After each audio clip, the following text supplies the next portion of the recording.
Fees is kindly requested listed at the information desk. Nice. Okay.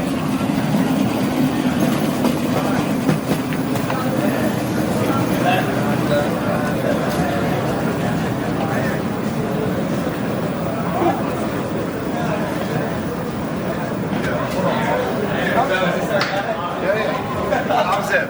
Hello. How are you? I'm fine. Yeah.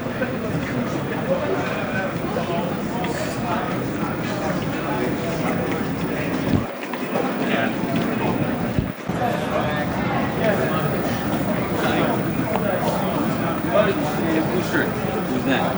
He's like the Polish guy. He's the what?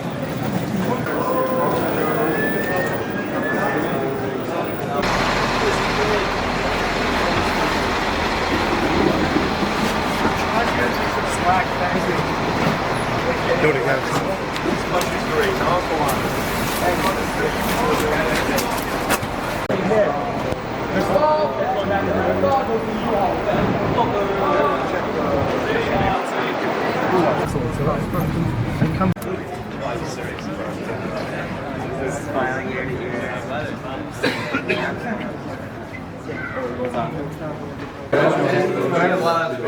Peter!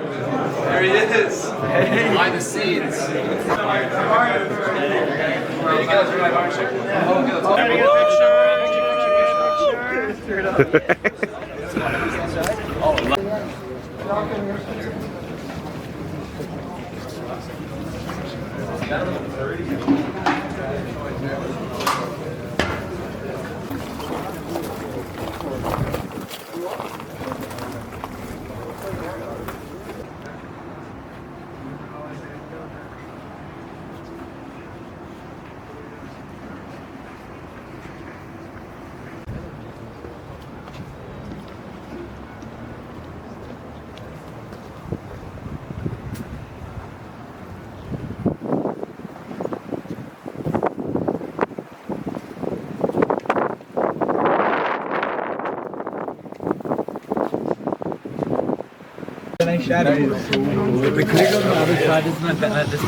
Think about your families, your parents, and all the cholim that need the force in Yeshua's, especially now with this terrible war when there are thousands of people that need a force shalema.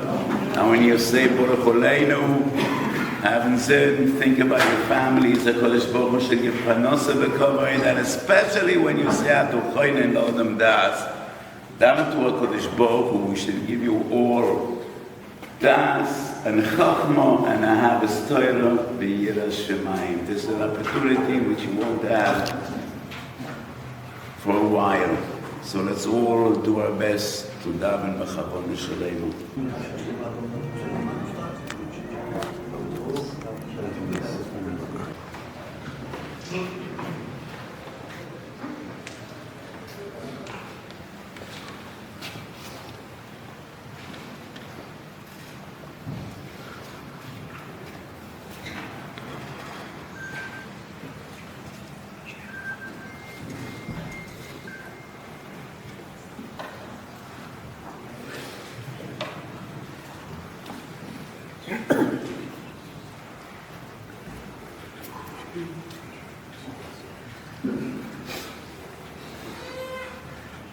And those were actual Talmidim. And only then did he come to Poland, and he became the Rav of Krakow, of Kroka. He was the greatest Talmud of the Maral in Prague. And the Maral had a shitta that we need to learn in yeshivas according to Chazal. First Mikra, then Mishnah, only then Gemara. And that is why the Tosfos Yom Tov wrote a sefer on Mishnayos.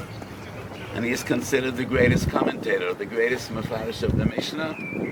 And that was following the shkof of the Maral, who was his Rebbe. So there's a story about the Maral making a goylem. And one of the Gedolim once said, it's not sure that Maral made a goylem, but making the Tosfos Yom Tov is a far greater achievement than making a goylem. So the Tosis Yom Tov was the greatest disciple of the Maral, and he also write a perish on Toras Chatos of the Ramah. So the Tosis Yom Tov was Rav in Kroka after the Ramah, and the Ramah Nisavet is Toras Chatos, and the Tosis Yom Tov wrote a Sefer Toras HaOsham on the Toras Chatos, Hasogas, Ha'oris, and various different opinions. So the Tosis Yom Tov is also one of the greatest Gedolim of this great city. So we'll continue to say Tehillim on the table of the Tosis Yom Tov as well. We're up to Kapitel Vav, to Perek Vav in Tehillim.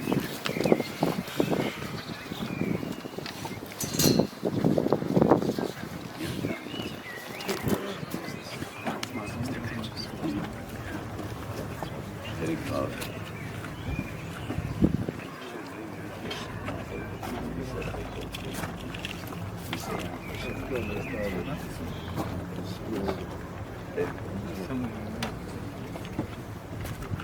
למה נצח מגינס על השמיס משמעות הלבני אביה פותח עיני ויעל וחמאס חוטי ישראל שובה די נחל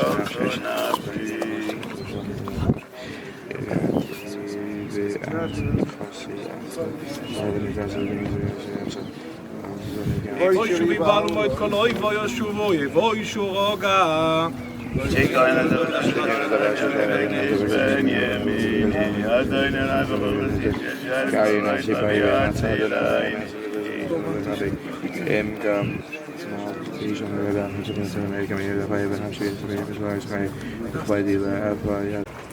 We have very little of his Torah.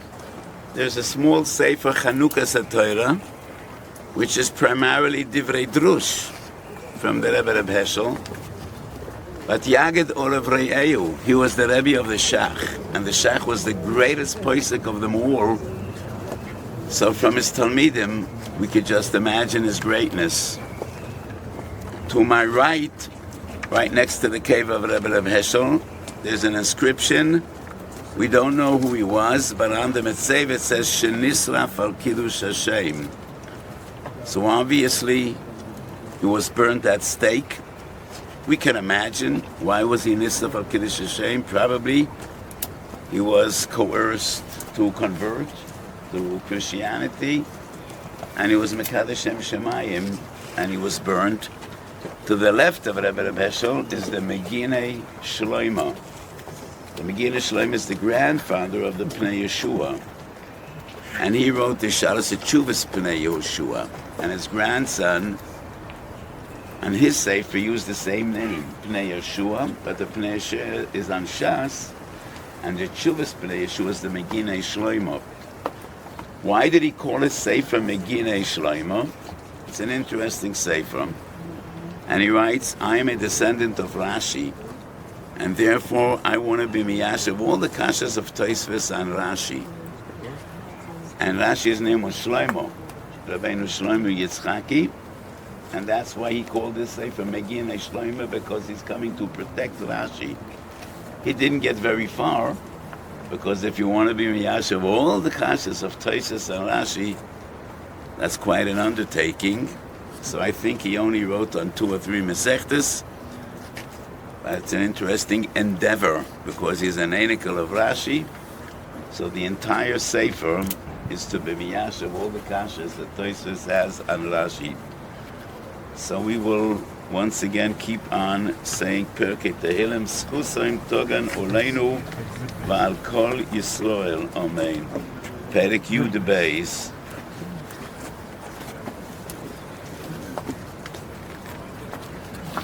למה נצח על השמין ושמי שמאל לדבר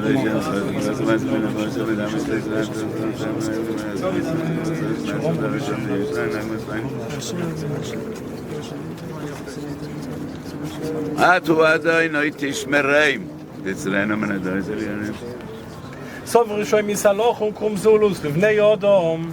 למה נצח משמאל לדבר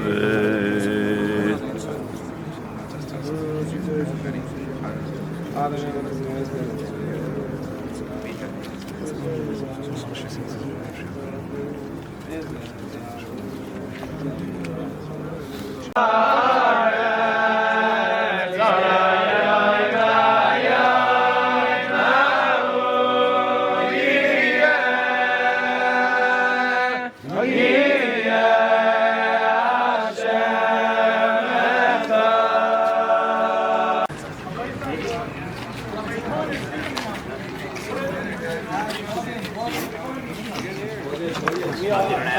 just now went to the first bit of the forest, which is the ancient one. I showed you a picture of one even more ancient than that one. Now we're going. Rabbi. Yes. Peter. There he is.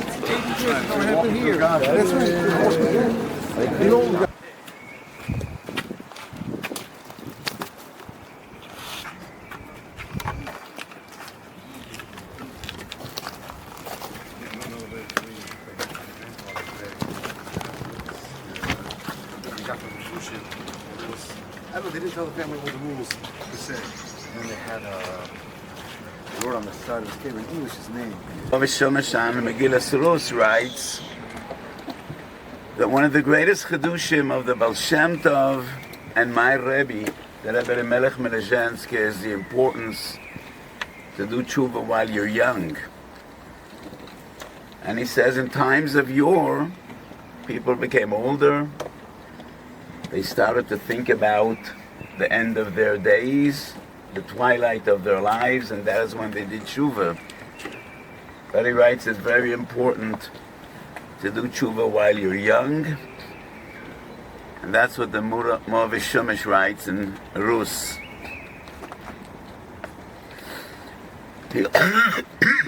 He also writes that he was present and he overheard a conversation between the two great brothers, Rabbi Melech Melezhensk and Reb Zusha Manipoli. And Reb Zusha asked his brother Rabbi Melech, what's your power to make moifsim? You're a miracle worker and you make moifsim and issim every day. Where does that koyach come from? And Rabbi Melech said, when there's achdus and ahava between tzaddikim, that gives them the koyach to work miracles. And this is something we desperately need. Ahava and achdus between the great leaders, the tzaddikim and the gedolim of a generation. Another important thing that we learn from the Moavish Shumish on Shabbos Shuvah, he writes that in generations of yore, the Ikar Tikkun was al yedei fasting and inflicting pain on your body, no more. In later generations, the Tikkun is only al yedei Talmud Torah. So the Tikkun and Kapora is al yedei Talmud Torah. Learning Gemara, learning Halacha, and that is the greatest Tikkun.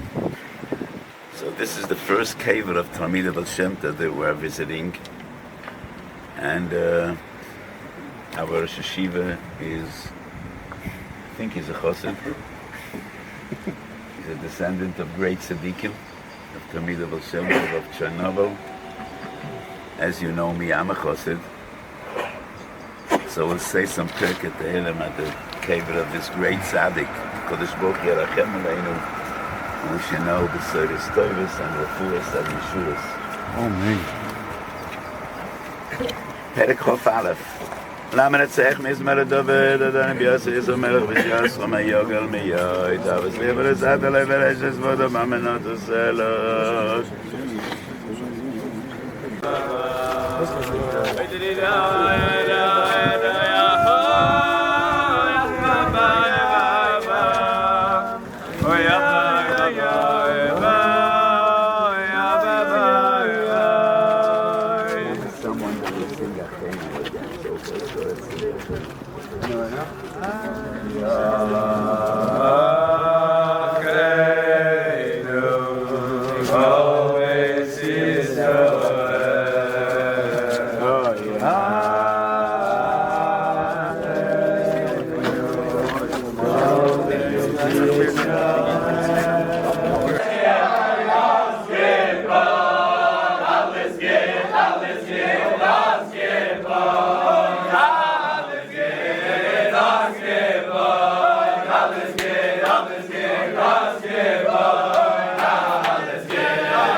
Lived here for hundreds and hundreds of years, and everybody is gone.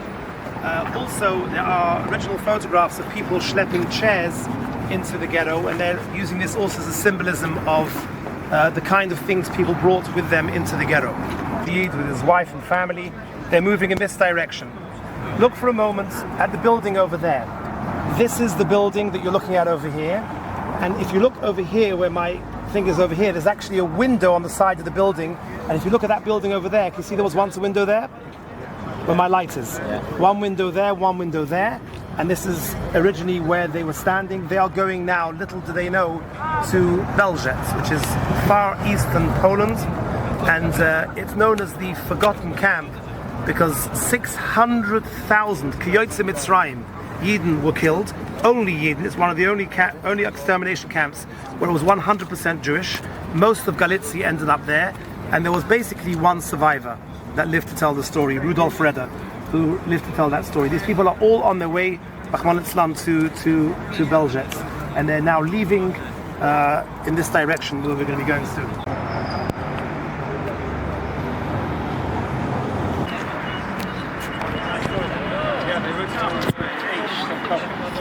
A few years ago, next week. Thanks. All from Freed. Yes.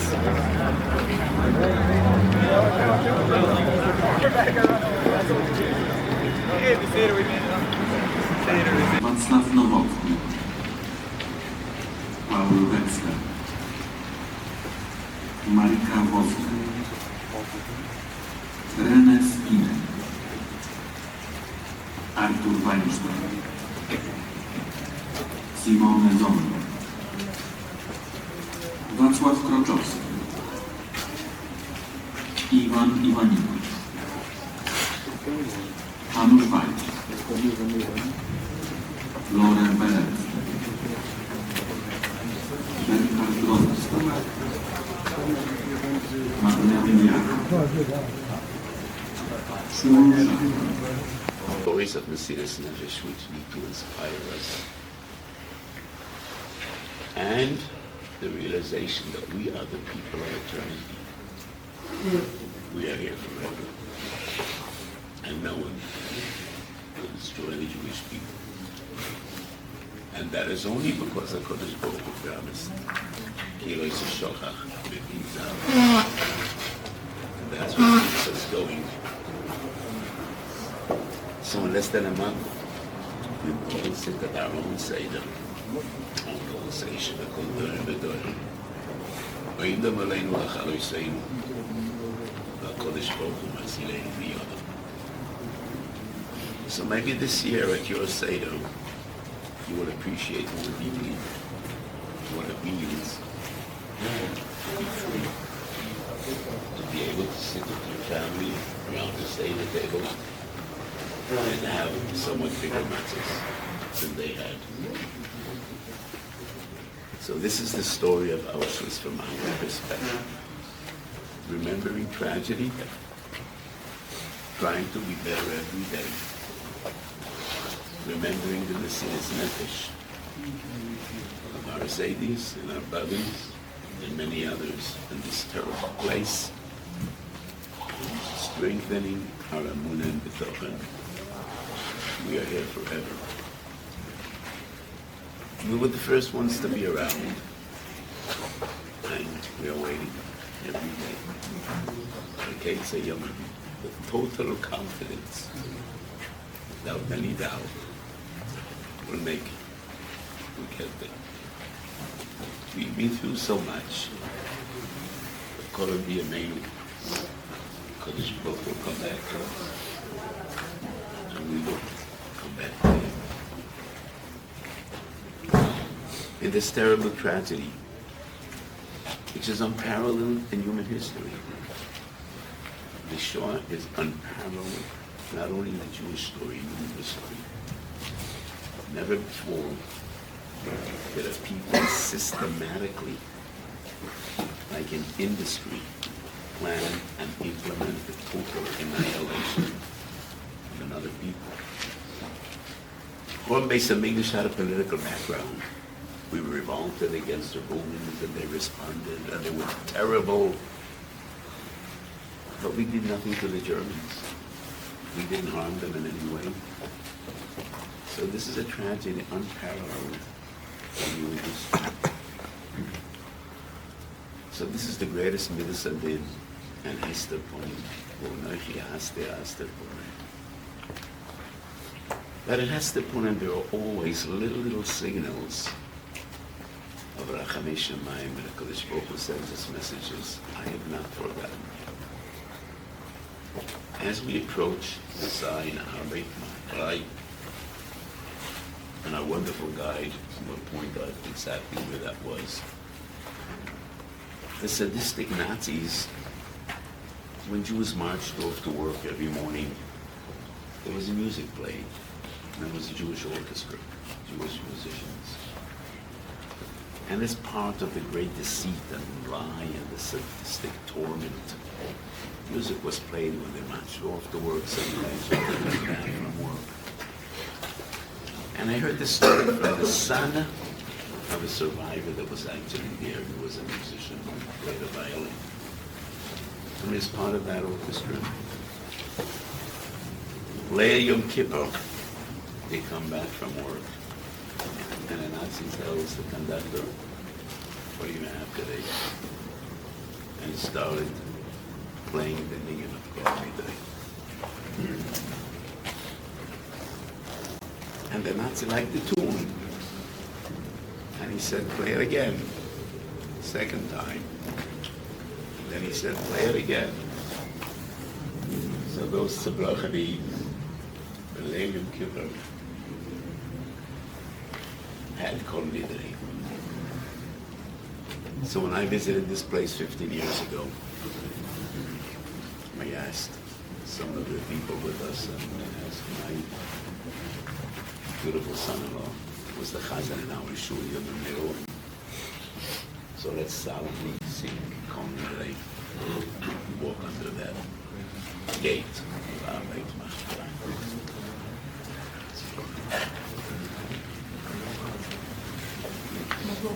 המוקוים וילדס הכל בישיבו של מעלו ובישיבו של מטו אנו מתירים להספלל כמו עבר יומים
עד יום כיפורים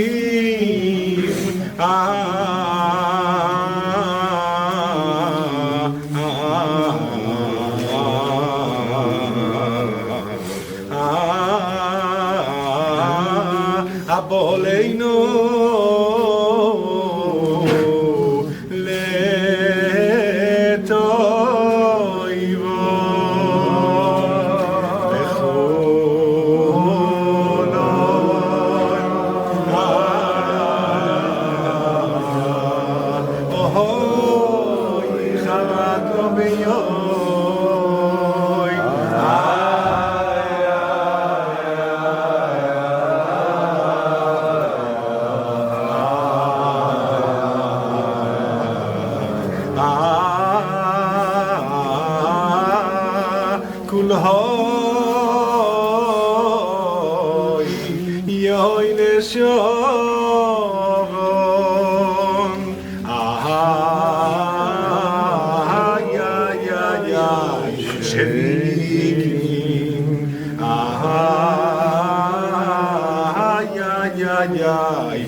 שביסין ותהילינו מבוטלים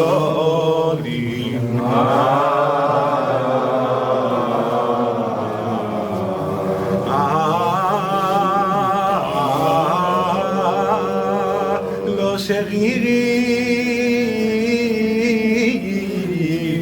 ולא קיומים נדרה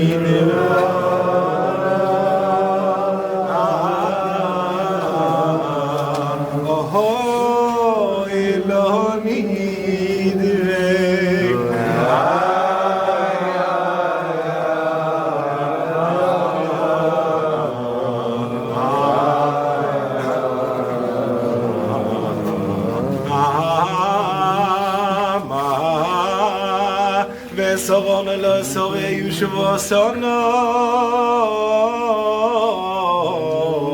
לא שבוי.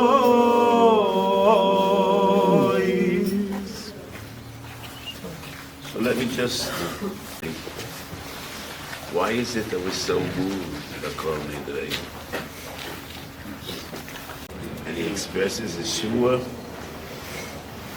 and he expresses his regret on that shua. And Moshe Rabbeinu says, Mutar lecho, mutar lecho, mutar lecho.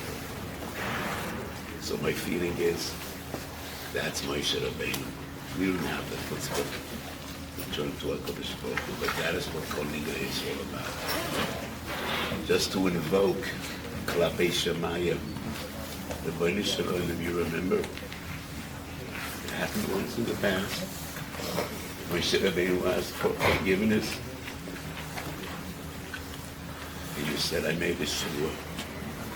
And Moshe Rabbeinu was matir the shua. So that is why, as we start today, we started with Kol Nidrei, playing with Kodesh Baruch Hu once again. Ignore your shua. Moshe Rabbeinu gave you a heter. So standing in this Mokum of Kedoshim, we ask the Kodesh Baruch Hu Kol Nidrei. And he already sent us Mashiach today. Amen.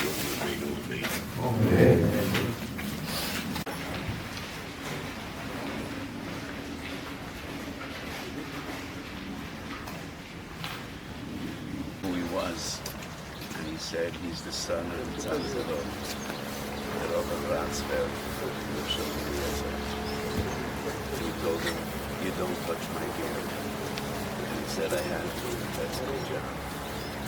He said, if you are going to let me die with my beer, let Thomas see you and get out of here. I said, you're crazy. No one gets out of here. I do my job a few weeks and I go to all the others. I said, you're going to let me die untouched. I promise you you're going to get out. I said, I did 10 years. Help yourself to the I never go to the gas service with this beer. And that's why I'm here to tell the story. I actually heard it from this person. The radio on the show. That's an amazing, once again, story of a tzaddik that was born and was left for him. It's the guy who died. The guy that was killed himself. And did a good job of doing so. And none of this could have happened without a certain amount of cooperation. The French, the French paid millions of euros in reparations for the collaboration and helping of the Germans sending the trains of Eagle.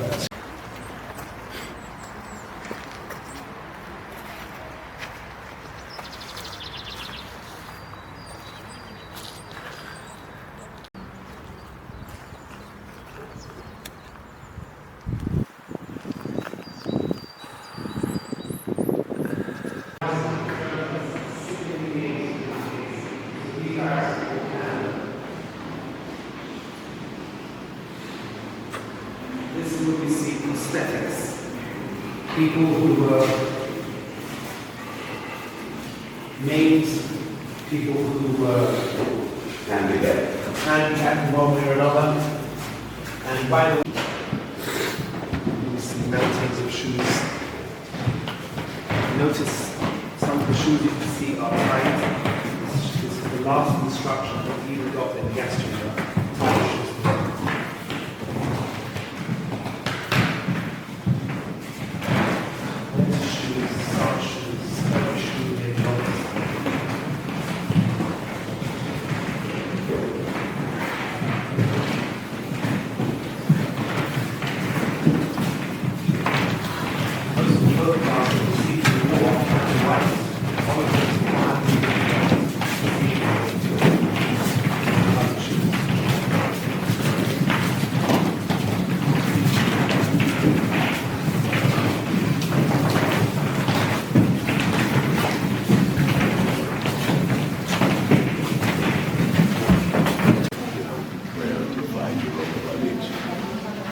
Came here with luggage, getting off the trains. They were told, leave everything here because you're just going to get a shower and be disinfected, and then all your belongings will be brought to you. Little did they know. And the Nazis are so organized. You know, this is not that the Allies came and they separated the shoes and the luggage and the pots and the pans. The Nazis separated, they had these huge warehouses of quantities, everything, and they tried to take advantage of everything the Jews left over. Not only their belongings and possessions, even their bodies, everything with the Nazis was a part of their operation, part of their war machine. And this is so shocking, these exhibitions. Behind every pair of shoes, in every suitcase, there was a family. There was a family that was brutally killed, annihilated. And then, even after their death, no little pimple, no drop of bleed. The national position.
It is said, you can never know for sure, but it is said that this tune was composed by a Jew named Ziel Fastag on the train on the way to Auschwitz.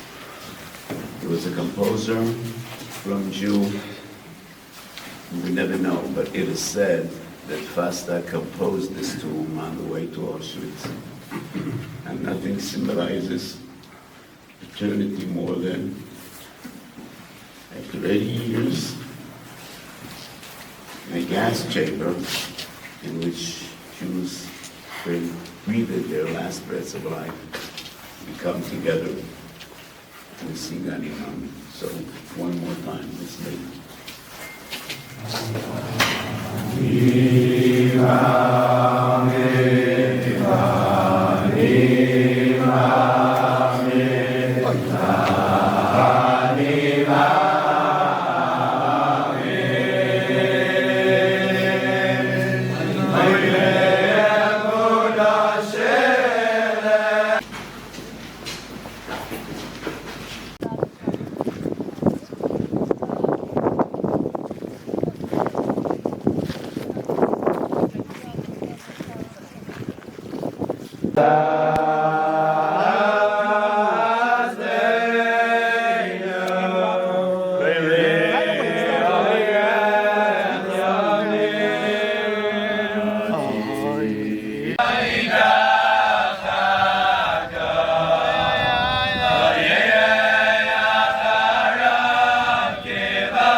ובכל זה שמך לא שכחנו, אנו אל תשכחנו.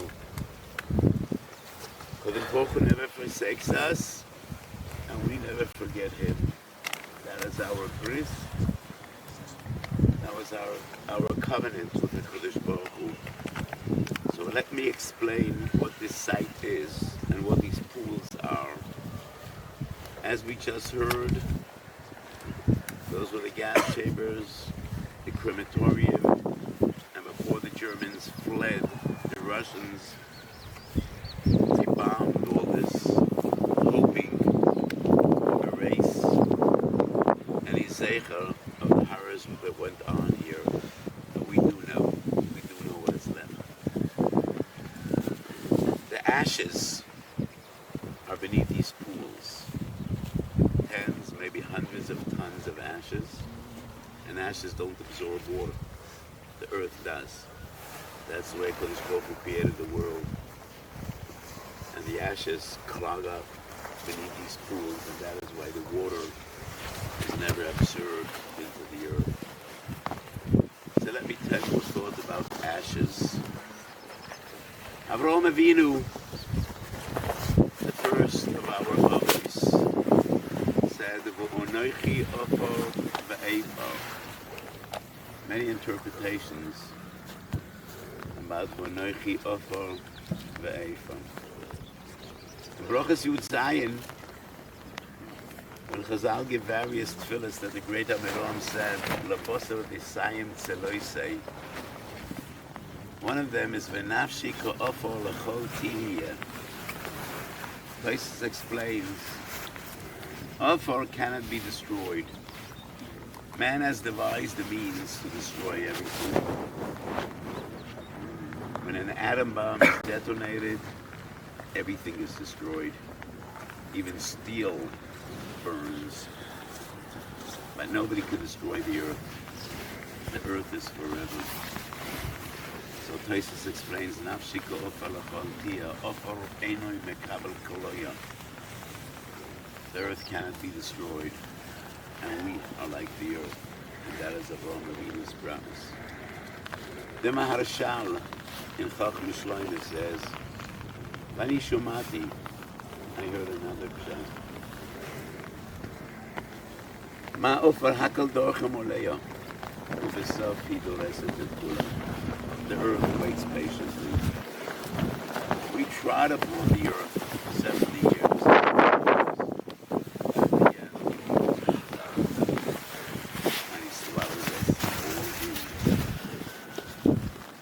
So the Marshal writes, that is a pshat I heard, Nafshiko ofar l'chol tihiyeh.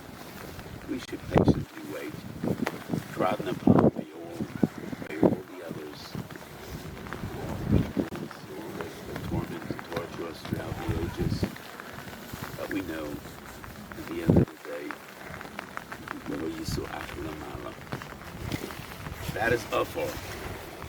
What is Aethar? There's a popular legend about the phoenix. Does anybody know what the phoenix is? What is the phoenix? That's a bird that disappears and comes back. From the ashes. The Phoenix is a big city in Arizona.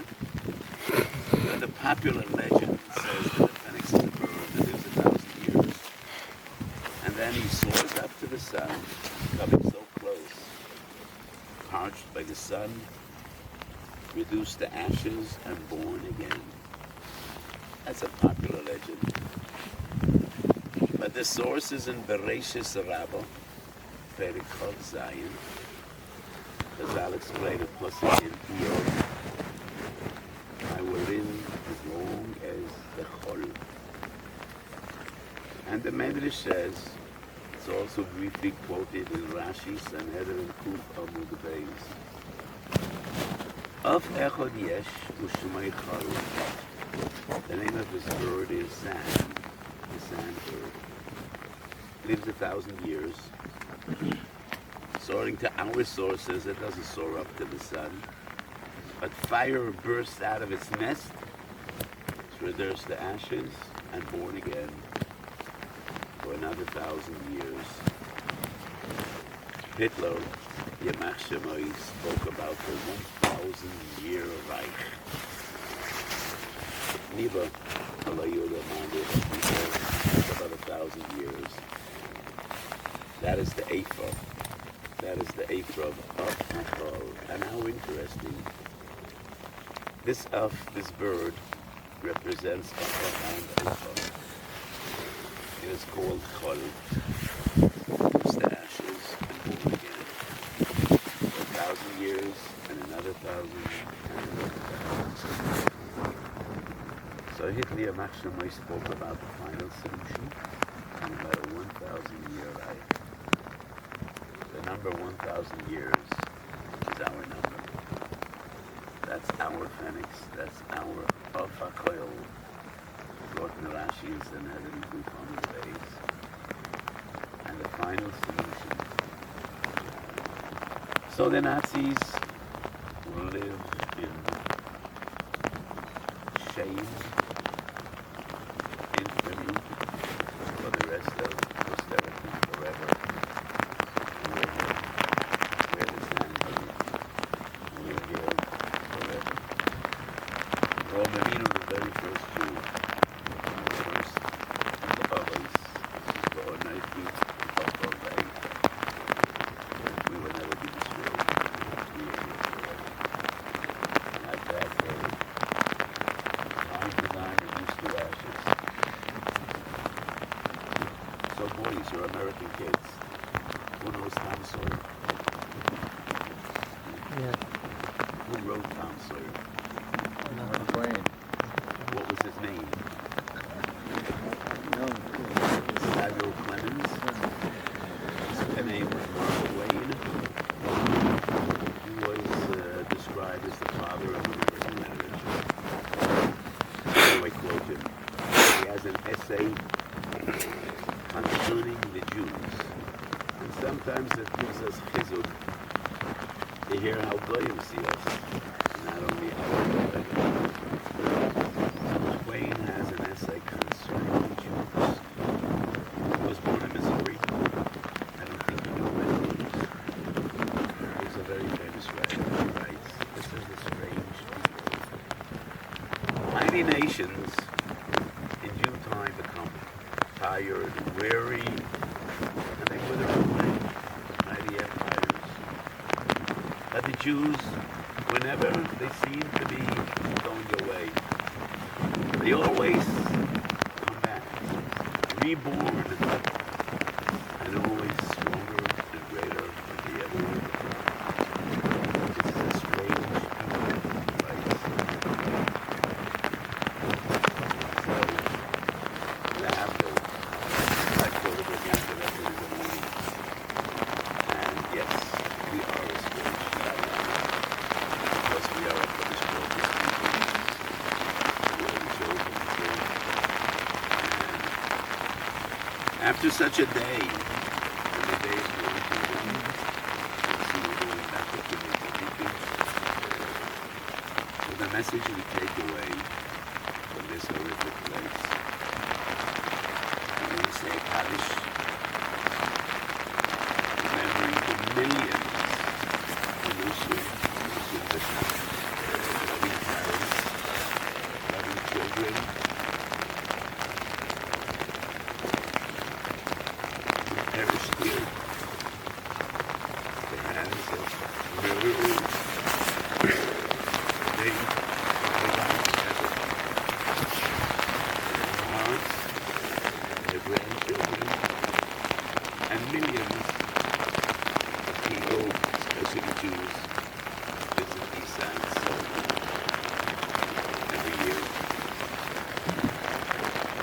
So the carbon of the heat is never in vain. Carbon prices down. It is proud. This was the good assembly. We would consider this assembly.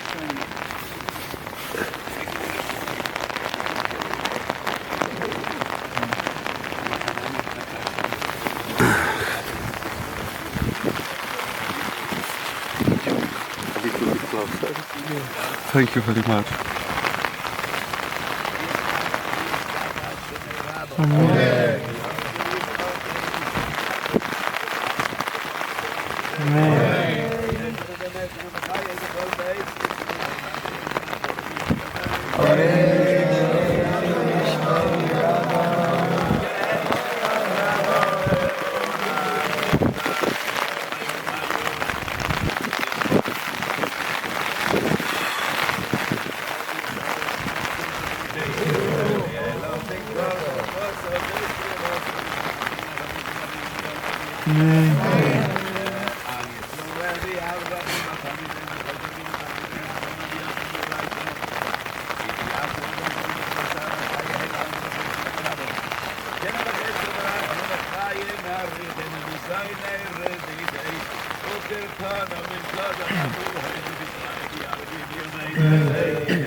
Part of our trip, which is Kivrei Tzadikim. So please, whenever somebody comes in, close the door.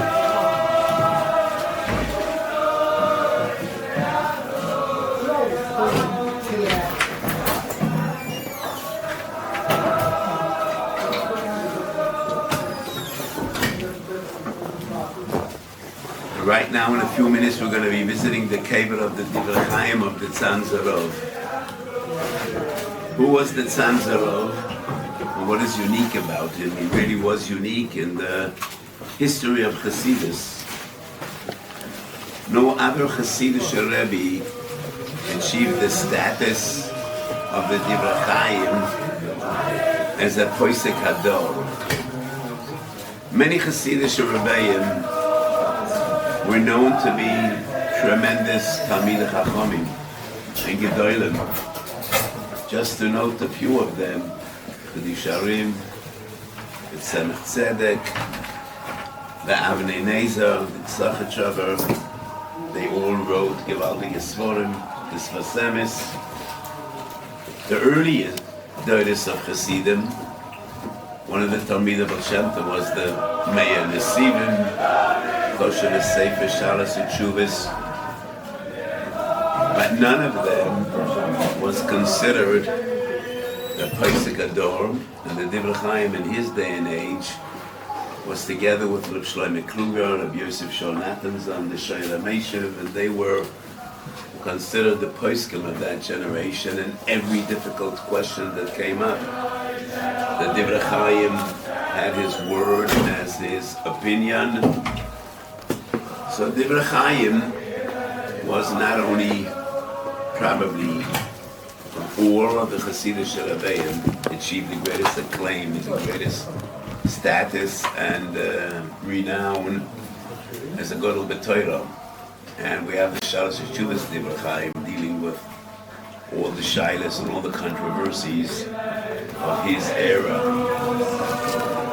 Divrei Chaim ala Torah is also unique. The Divrei Chaim was a big chassid of the Moira Nevuchim, and he quotes them extensively in the Sefer ala Torah, which is also unique with Torah's Hasidus. Actually, Divrei Chaim ala Torah is not the Torah he said at his Tishon. Tish Torah is Hasidic Torah like all the others, but this is a Sefer he actually wrote, Chamishachum Torah. And it's a lot of philosophy, and it's the only Hasidic Sefer that bridges philosophy and Hasidus, which is unique. Many Stworzyłem were written on Kabbalah and Hasidus, Kabbalah and philosophy, but the Divrei Chaim is unique in that sense. And how do we know that at his Tishin he said different Torah? Because many of the Bayim who came to visit the Chavis Chaim, they came for Shabbosim, like the Bnei Shleishim, the Kosan Erev, and they bring Torahs that they heard from the Divrei Chaim when they came to Shabbosim, and it is of a totally different nature. So the Divrei Chaim was unique amongst Gedolei Hasidus. And the Divrei Chaim, more than any other Gadol, brought Hasidus back to the Shulchan Aruch. One of the great from Haredi historians was the Yekasiel Moshe Kamelhar. And he wrote 2 Stworzyłem, amazing Stworzyłem. I remember as a bocher I read these Stworzyłem, and it was inspired. They gave me a lot of motivation to dream about being a Gadol one day. And his Stworzyłem are called Dor Daya. And Dor Daya deals with a period between Tov Kuf and Tov Reish. The first volume is the Gadlish world, starting with the Pnei Yeshua, Rabbi Yonasan Eibeshtitz, the Noid of Yehuda, the Chsam Sofer, Rabbi Kiva Eger. And the second volume is that same period, Gedolei Hasidus, starting with the Baal Shem Tov and his great Talmidim, down to the Chayzim Rablin and others. And he writes that the Divrei Chaim said a moshel. I never heard this moshel from my Rebbe, and that's what he quotes. The Divrei Chaim said it's time to come back to the Shulchan Aruch. And he said a moshel, a man had a suit, and he wore that suit for 20 years. Didn't look great, wear a suit for 20 years. And they didn't have the cleaners then that they had today. So after 20 years he decided he's going to wear the suit inside out. Because the inside part of the suit was still clean. He wore the suit inside out for 20 years and was just as dirty from inside as the outside, so he decided I might as well turn that suit back to normal. So the Divrei Chaim said, you know, the Baal Shem Tov turned the suit inside out. Time has come to come back to normalcy. And that is somewhat of a Snagdish story. Doesn't fit for a Hasidic Rebbe. That is what he quotes. Bless you. But there is something to the story. Because the first generations of Hasidim, in some areas, were in halacha not as makpid as others, and that is one of the reasons there was so much Snagdis. And the Divrei Chaim as a posek brought Hasidim back to the Shulchan Aruch and back to Psak Halacha. So the Divrei Chaim was unique in the history of Hasidus in his Gadlus and Torah. And the Divrei Chaim ala Torah is a unique sefer, Ein Doim Aloi, in the history of Hasidus. And the Divrei Chaim had, I think, 8 children, and the Koizim Rebbe was a great-grandson. The Gorlitz Rav, son was the Riddick Rav, and his son was the Koizim Rebbe. So just share with you one story of the Divrei Chaim, which is very important as we go to daven at his kever. And the story I heard many times from my Rebbe, who was a great-grandson of the Divrei Chaim. A lady once came to the Divrei Chaim and said her son is dying, he's desperately ill, and the Rebbe should give a bracha, that he should have a refuah shalema. And the minhag was by Hasidim, you bought a pidyon. You gave a pidyon and then you got a bracha. And the Divrei Chaim said 500 aranish. I don't know exactly what the equivalent was, but a big sum of money. Let's say $500. And the lady said, I'm an almona. I have no money. Could the Rebbe please give a bracha? And he said, $500. Broken hearted, she left his house. She comes back a few hours later, and she says, I took some loans. I collected money by whoever I could turn to. I have 300. Would the Rebbe please give a bracha? And the Divrei Chaim is insistent, and he says, I said 500. not one penny less. She broke out crying and she said, if the Rebbe doesn't want to help me, then HaKadosh Baruch Hu will help me. And the Divrei Chaim said, please take back your 300. I have no intention of taking money at all. But I wanted to hear these words. If the Rebbe won't help me, then HaKadosh Baruch Hu will. So he said, you turn directly to HaKadosh Baruch Hu. And HaKadosh Baruch Hu is the only one that really could help you. Daven to Hashem, and I give you my bracha, and Be'ez Hashem, your son would have it for Shalema. So we turn to Tzaddikim, and we turn to Kivrei Tzaddikim, but we should never forget that Einoi Muvadoi. So we ask Tzaddikim to daven for us. Their brachas are precious to us, but it is a Kodesh Baruch Hu that is a Boyer Yeshuis and Boyer Refuis and Einoi Muvadoi. So Tzaddikim have a word, and the Gemara says in Bava Bassi, Mishi Yeshloi, Hoyle B'Toich Beisai, Yerech Eitzel Chacham, V'Yavakesh Olav Rachamim. And then Amuki Yosef, very well known, says that the minig in Sarfas, the minig in France, where is that Yerech Eitzel, Rosh Yeshiva, and people that are Marbit Stoilim, and they should give brachas. The Meiri has a unique pshat, Yerech Eitzel Chacham, and the Chacham will teach him how to daven and how to plead with HaKadosh Baruch Hu. But Pashtus, yes, we ask for brachas and we ask for tefillas, but we should never forget, as the Divrei Chaim told that lady, it is HaKadosh Baruch Hu that is a shomea tefillas kol peh. And ultimately, after all the brachas we get, and after all the kvorim and all the tzaddikim that we visit, we should never forget that HaKadosh Baruch Hu was Yoshev HaMitzapa, with tefillas and shel tzaddikim, with tefillas and shel Yisrael, and as HaKadosh Baruch Hu that answers our prayers and our tefillas. So the Divrei Chaim was one of the great Rabbeim in Poland, in Galicia, and many Rabbonim came to the Divrei Chaim because he was also known as one of the greatest Gedolim. And an amusing story, which I will insert from the Baba Varov, not from the Kleisenberger. So in Sanz, the minig was that the Rebbe made ayam mitzvah at the tish.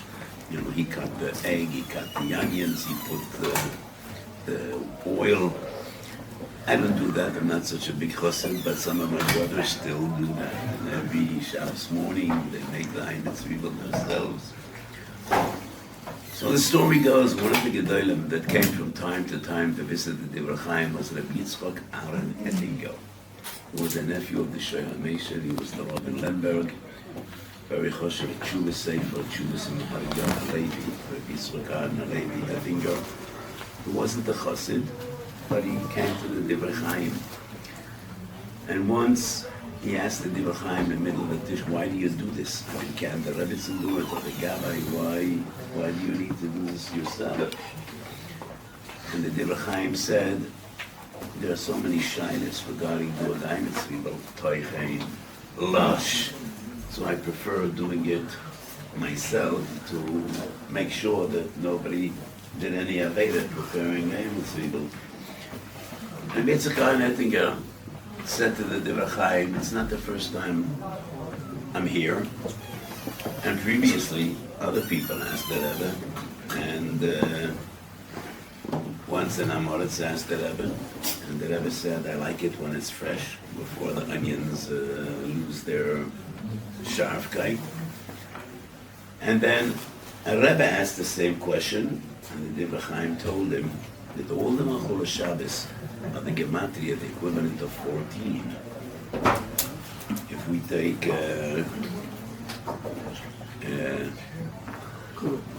are the equivalent of 7. Yeah, so Yayin is 115, is 7. Dag is 7. Chala is 7. Only Bates is 14. So to have the proper kavanah, you need to cut it, and that is why the Rebbe needs to cut it. To have the proper kavanah to turn the 14 into 7. So Rabbi Yitzchak Aaron Ettinger, after the Tish said, obviously he has many reasons. He's not the real one. He never told anyone. So he has a different teretz, the fi hashoyel, for everyone that asks. but Ministam, he has kavanas that he never told anyone about. So that was the Divrei Chaim, one of the greatest Rabbeim, one of the greatest leaders, and founder of one of the Choshev Chatzeros, Tzanz. And Tzanz branched out to many other Chatzeros. And none of his descendants dared to call themselves the Tzanz Arav because of the covet of the Divrei Chaim. His son, Rabbi Aaron, lived in Tzanz after he passed away, and he was actually Namala Mekoimoi. But he didn't want to call himself the Tzanz Arav because of the covet of the Divrei Chaim. So, as in Poland, they said Tzanz V'Hakrais, which means Tzanz and the vicinity, the suburbs. So he was known in Galicia as the Krasaruf. There's no city, Kras, but that is the Krais, because the name Tzanz Arav was too big for any of the Tzanz Arav's children or grandchildren to carry. So we're going to have the schus of visiting the cave of the Divrei Chaim, and once again we'll thank for the fullness of Yeshua and all that we need for our families and for our Cholim. So let us once again just mention the names we've been mentioning each time since we came here. Moshe Aharon ben Leah Bela, and his son Yankov ben Yehudis Sora. Dvorah bat Erika is a woman with a brain tumor and Bitamin for Shalema. Miriam bat Ariela is a 19-year-old girl also with a tumor that recently had surgery, and Kodesh Baruch Yishlach Refuah Shleima, Refuahs in Yeshua's, and Kodesh Baruch Hu should be Makabel on our tefillos.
המנצח מכל דובים.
Gesehen haben, warum ich so Theater und Moshe, als der Abraham dann beschreiben, wie wollte er nach, es war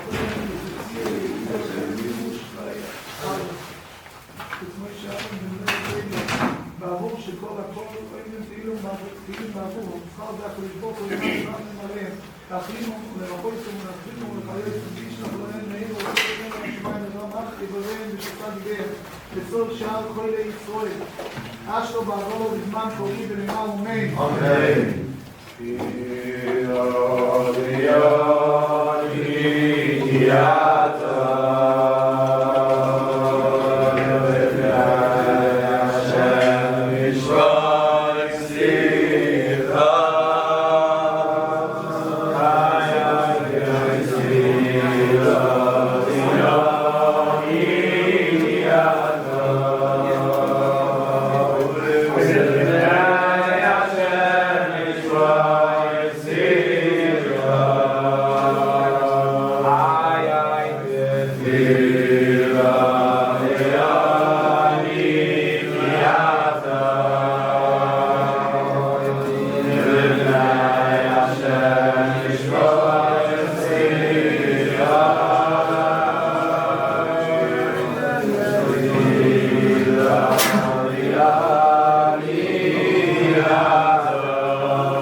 Thank you, Zoya. The Zoya said there are only 3 talking in the entire Tehillim, which are personal. Tefillah to Moshe, Tefillah to David, and Tefillah to Oni. The Zoya says, Tefillah to Oni, Kroivo to Yiskachel, Tefillah to Moshe, Tefillah to David. And Oimet HaDvarim, what does Tefillah to Moshe mean? The last perek of Navi is Sichum Torah Moshe Avdi. The Torah says Moshe. The Tefillah of Moshe is a Tefillah which is backed up by all the Koyach HaTorah. David HaMelech is called the Im Zemiras Yisrael. Rosh V'Risha in Koyach HaTfilah. And Tefillah Oni, more powerful. And it's more clear than both Tefillah to Moshe and Tefillah to David. And the reason for Hashem is for Elohim is like we were Yeshua, Yeshua. And he's down for like Nishbal, Kodesh Baruch Hu is there, and Kodesh Baruch Hu is the godless Tefillah. That's the prayer of Tefillah. When we stand before Kodesh Baruch Hu with tears, for like Nishbal, we say to HaKadosh Baruch Hu, She'eni Latui, Le'eni Kedai, give us the places of man and skin on, HaKadosh Baruch Hu is a swallow for them. So say to Adonai,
Let's go, Peter.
Oh, Blitz is getting antsy.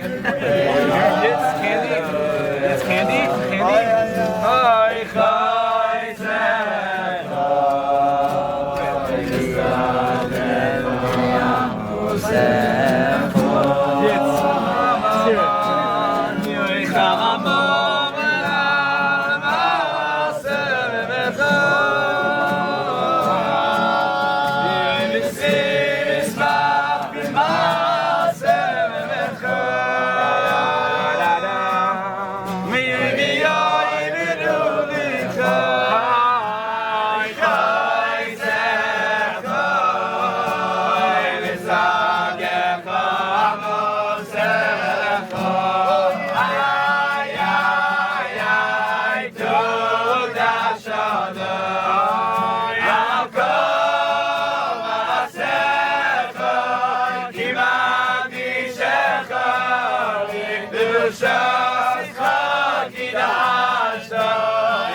Yoni.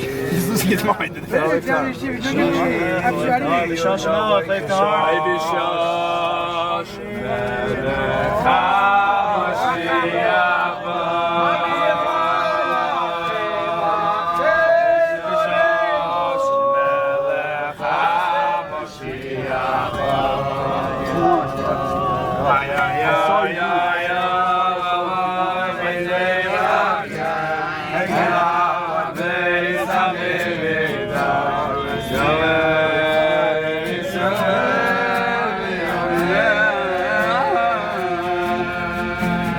Lishosh Melech HaMoshiach, Lishosh Melech HaMoshiach, Lishosh Melech HaMoshiach,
personal hakaras hatov to Rosh Hashiva for allowing me to join this special trip.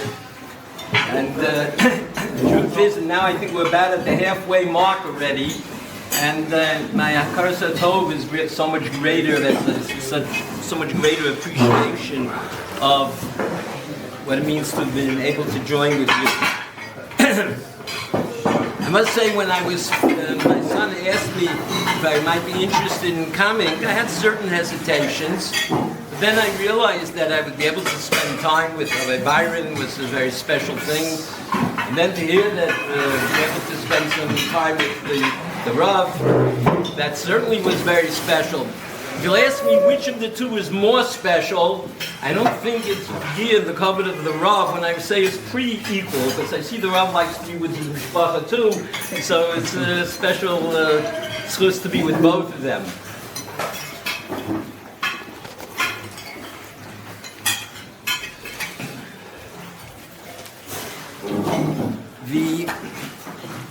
My wife tells me that when she was teaching high school back in Los Angeles, that any time something comes out, there's always a breakout.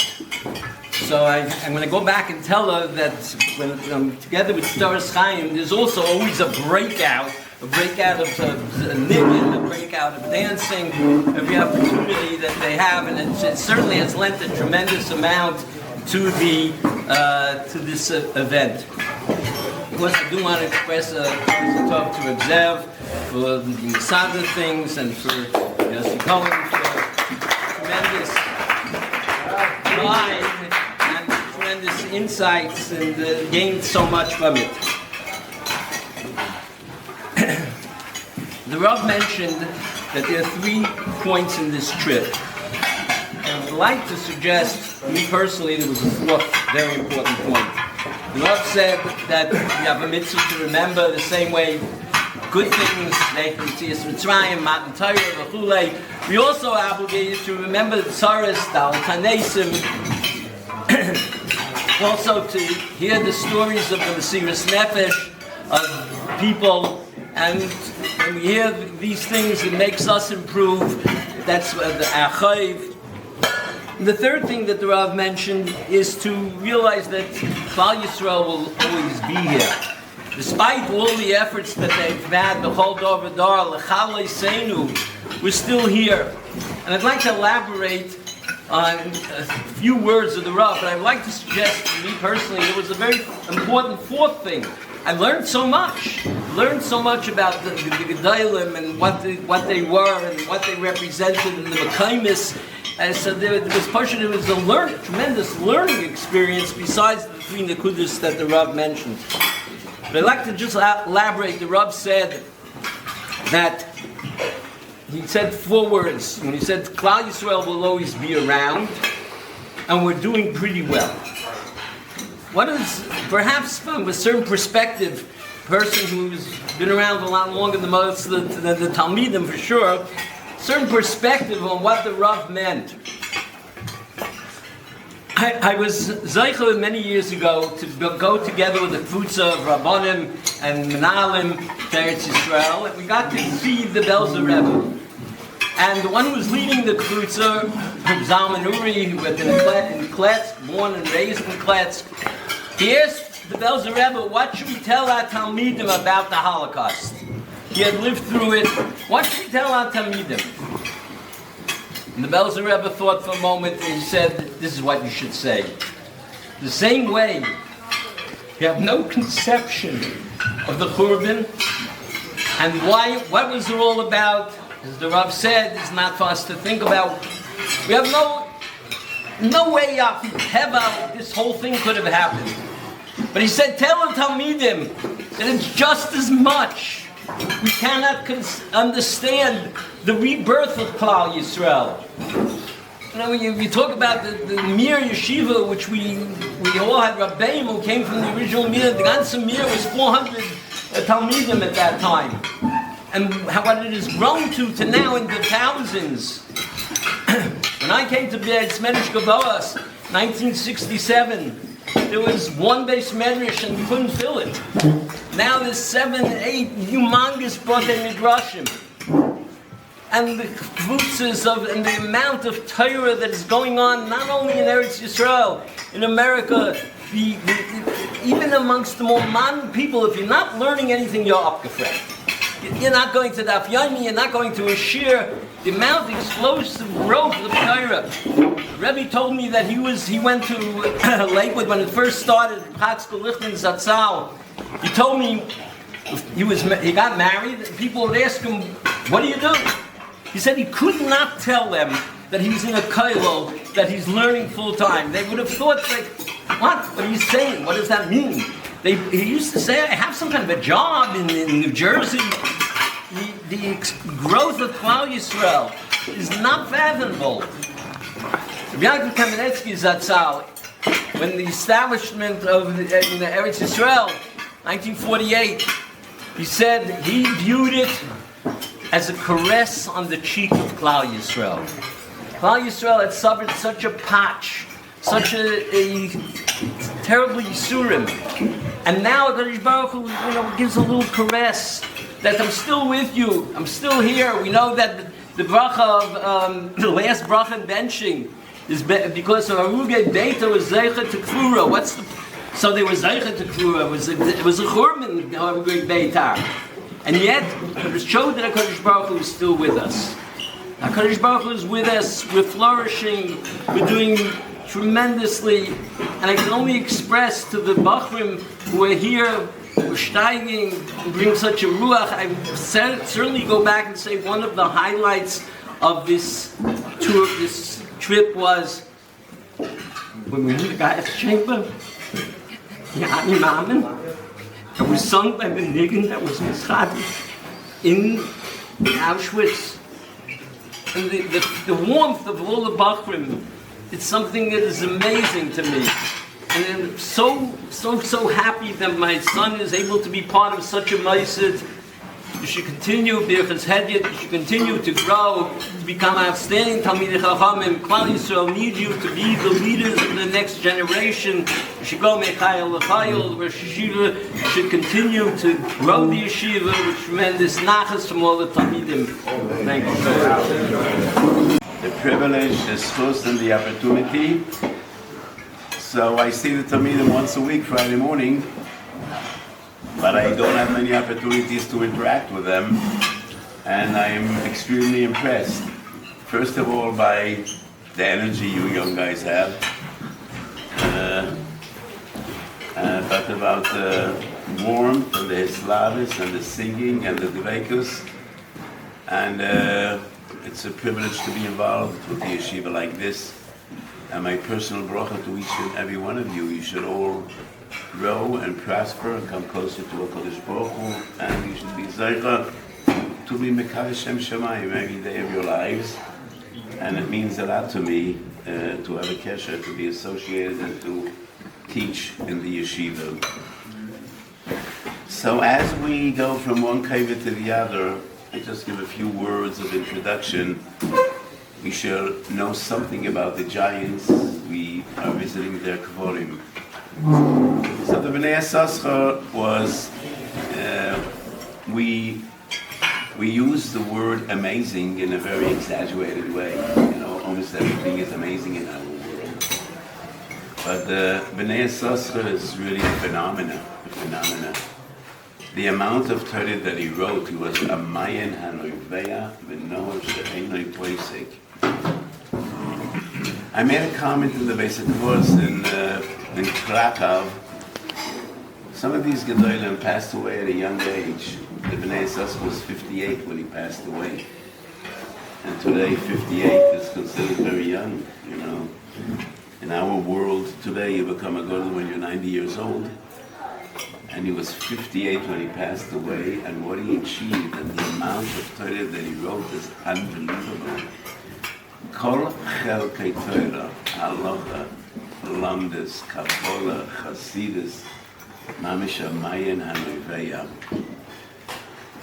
He was a Talmud of two great Talmidim of Rabbi Melech Menashensk, and tomorrow we're going to visit the Noam Elimelech. He was a Talmud of Stworzyłem and of Rabbi Mendele Mariminov. So he was the second generation to the Torah of the Noam Elimelech.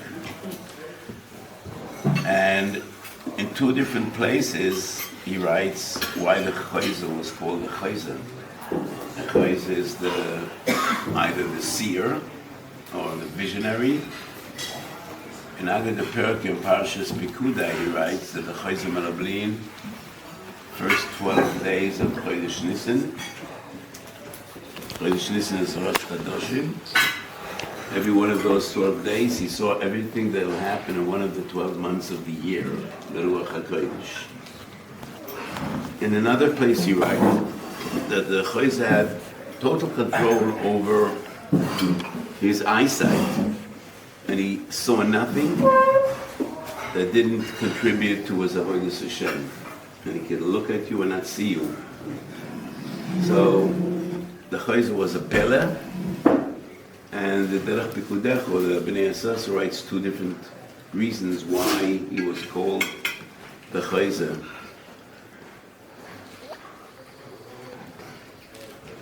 His most famous sefer is the Bnei Yissaschar. And why did he call a sefer the Bnei Yissaschar? It is interesting. The Bnei Yissaschar is on 12 months of the year, Mamorim. And those Mamorim are Kabbalah, Halacha, Lamdas, Drush, Pilpul. That is more in Chanukah than on any other Zman. And he also has a separate sefer on Chanukah. And the sefer was never printed. And Mori Barabi, the Klezim Rebbe, printed that sefer from Ksav Yad. It was never printed before. Chidushim Haritzot. He goes through the Sugya, Al-Pi Pshat, Al-Pi Lokus, the Sugya of Chanukah, the Sugya that we called Kovso, and the Sefer Shabbos Tav Chof Aleph. And he said that he was in the Beis Din of Mordechai, that Mukoveya the Yemei Chanukah. Bnei Yissaschar Yodei Bino Reitim, and Bino Reitim is Yemei Bino, Chanukah. And he said he remembers he was part of that Beis Din on Shikneses and Doilo. Bnei Yissaschar Yodei Bino Reitim, and that is why he called the Sefer Bnei Yissaschar. So we can talk about this Torah all day as a Sefer on only one Mesechet, and that is Maget Hanumo and Mesechet Brochus. One of his amazing Stworzyłem is Derech Pikudecho. And Derech Pikudecho originally was supposed to be a Sefer on Taryag Mitzvahs. And he talks about each of the Taryag Mitzvahs, Chelkei, Maise, Machshava, and Dibur, which is unique. He writes every mitzvah has three chalokim: Maise, Machshava, and Dibur. He didn't get very far. It is only Nun Ches mitzvahs. The Dorsha should say he lived 58 years and he wrote on 58 mitzvahs. We do not know did he finish the Sefer just so it wasn't printed, or he just got to Mitzvah Nun Ches? And the Bnei Yissaschar writes that it's a mitzvah gedolah to try to explain Tamei HaMitzvahs. And here he is taking a side in the big machlokes between the Rambam and the Rashba. The Rambam was first and foremost amongst Dorshei Tamei HaMitzvahs. And the Rambam dedicated an entire Chelek Gimel No'ele Buchim, is Tamei HaMitzvahs. The entire Chelek Gimel is dedicated Tamei HaMitzvahs, and the Rashba is against Tamei HaMitzvahs, and he writes his note to Eretz. The Rashba quotes Divrei Chazal, Ma ichbes lo LaKadosh Baruch Hu ben shoichet min hatzav al shoichet min ha'orev, lo nitnu HaMitzvahs elo letzarev ben hasabriyos. There's no point in darshaning Tamei HaMitzvahs. The Rambam, in one sentence in Moreh Nevuchim, writes, and I quote, it's not an exact quote, but it's an interesting phenomenon. As clear as the Rambam is in Mishnah Torah, and Mishnah Torah is a masterpiece in just using words. There's not one Ibrik word. There's not one extra word in Mishnah Torah. But all the early philosophers like the Rambam and the Moreh Nevuchim and the works of philosophy, it's very cumbersome, it's very heavy, so many words. But the Rambam writes, Kol hanoisen tam leprotei hamitzvahs einoi elo mishtagei shigon godel. That's what the Rambam writes. And how could that be? But the Rambam is first and foremost about Tamei HaMitzvahs, and Sefer HaChinuch follows in the footsteps of the Rambam. The Rambam means to stress protei hamitzvahs.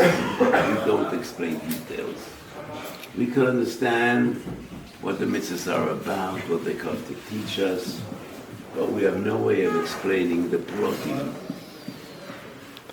So the Bnei Yissaschar writes that it's a mitzvah gedolah to try to understand Tamei HaMitzvahs, and in each and every one of those 58 mitzvahs, besides explaining Machshavah, Dibur, and Ma'aseh, he also suggests Tamei HaMitzvahs, but like all the others, like the Rishonim, he stresses that we can't be Mechadash Halachas based on Tamei HaMitzvahs, because we just suggest Tamei HaMitzvahs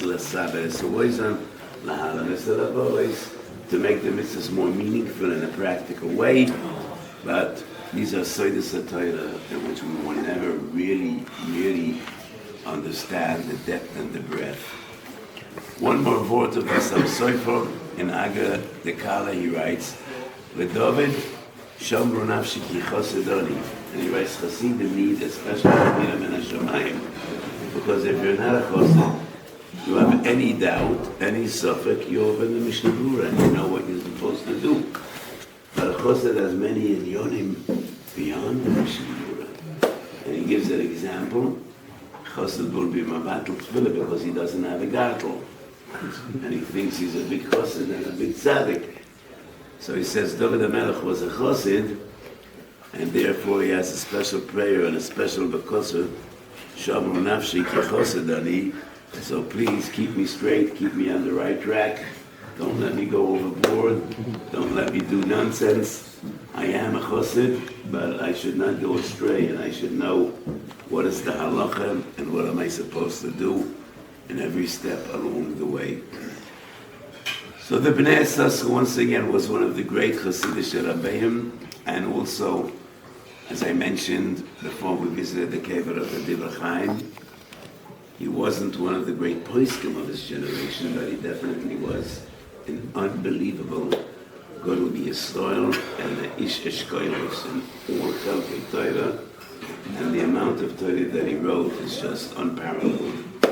And once again, what we learn from these Gedolah, how precious every day is. And many of them, like the ones I mentioned before, and the Bnei Yissaschar as well, had relatively short lives, but they live on forever. And hundreds of years after they left this world, they are living befum Rabbonim v'Talmideim v'Kol Atar v'Atar. So what you achieve in life doesn't need to coincide with how much time you spend on this world, but how you utilize your time and how you took advantage of every minute of the gift that HaKadosh Baruch Hu gives you, the gift of life.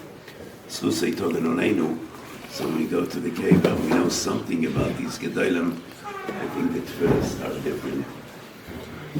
So once again, thank you for having me here. Just a little heads up for what's going to be.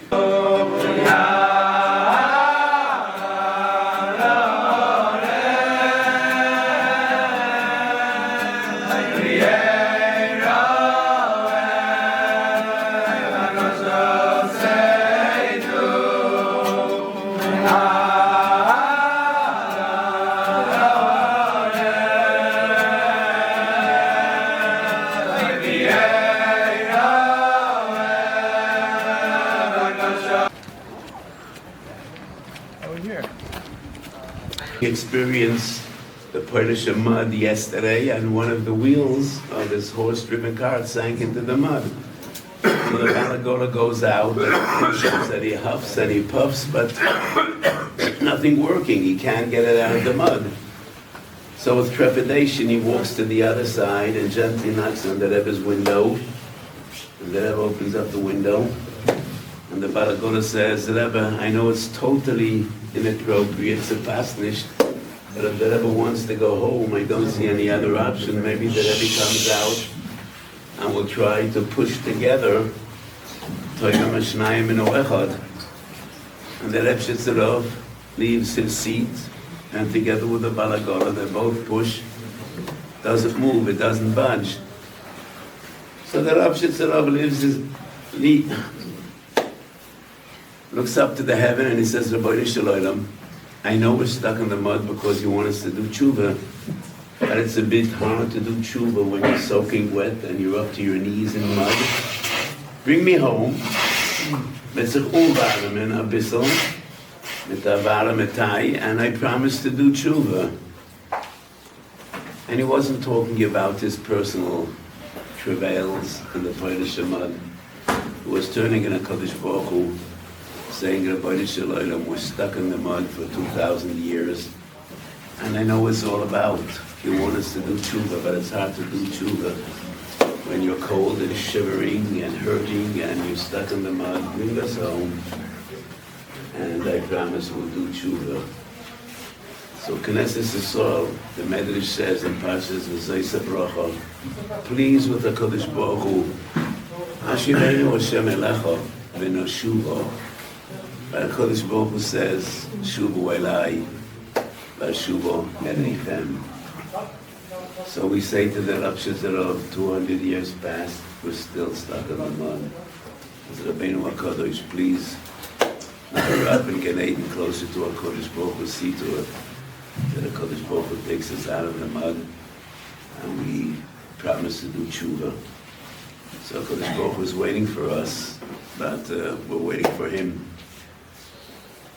So many times I say, especially before the Yom HaMiron, everybody knows the remes of Elul is Anila Doidi. This pasuk appears in Shira Shirim in two different versions. In Perek Vav, it's Anila Doidi Li. But in Perek Beis, the pasuk says Doidi Li, V'Anila. If it would be up to me, we wouldn't have Chodesh Elul. I would prefer Chodesh Dalul. Al Shem HaPosek Doidi Li V'Ani Lo. But I looked in all the books, I've never found such a one. No Gersa. It's Doidi Li, and the Baruch still insists you need to make the first step. Shuvu Elai Vashuvu Aleichem. So it's such an amazing trip when we visit so many Makoros Kedoshim on one hand, and we see the history and the strength and the resilience of Klal Yisrael on the other hand. We should all come closer to HaKadosh Baruch Hu daven and ask the Rav Shitzerov b'chachmosei hagedola. Yoshias Yisrael should come before HaKadosh Baruch Hu, before the Kisei HaKavod, and HaKadosh Baruch Hu yishlach lanu Moshiach Tzidkenu v'yigolenu. We should be zoichet to the Geula Shalema. So I don't know whether all the Talmidim heard this.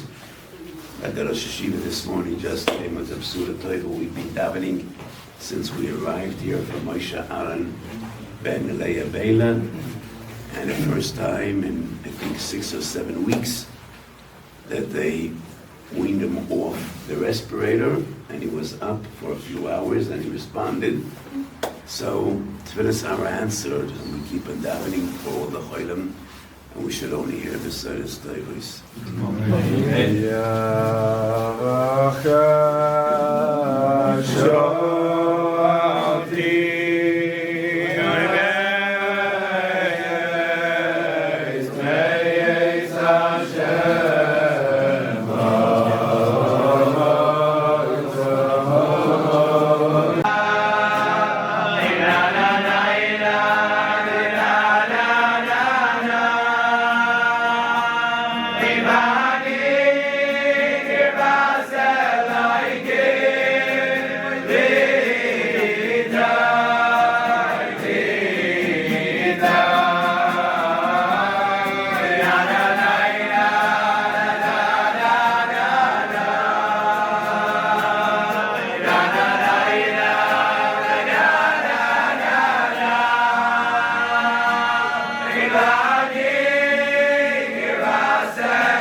If we could have a reminder on Tfilas, her name is Disha Dvara Bas in the Rivka, one of our Chaver Yeshiva. We should all have Ma'aseh Sheva for Shalema, make him Shabrech afterwards. We'll have a reminder on Tfilas along with all the Cholim that we're davening for. Disha Dvara Bas in the Rivka.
Other way, turn the other way.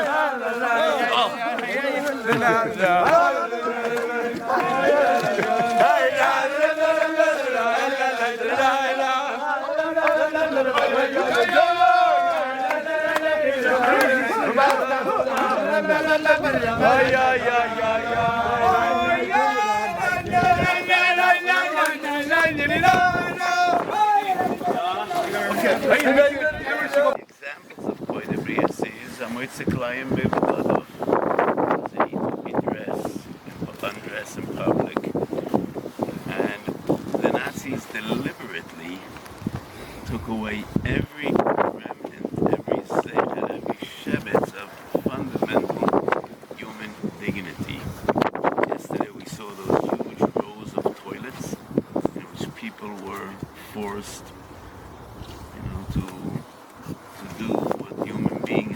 do in public for hundreds of other people with no sanitary amenities at all and no hygiene.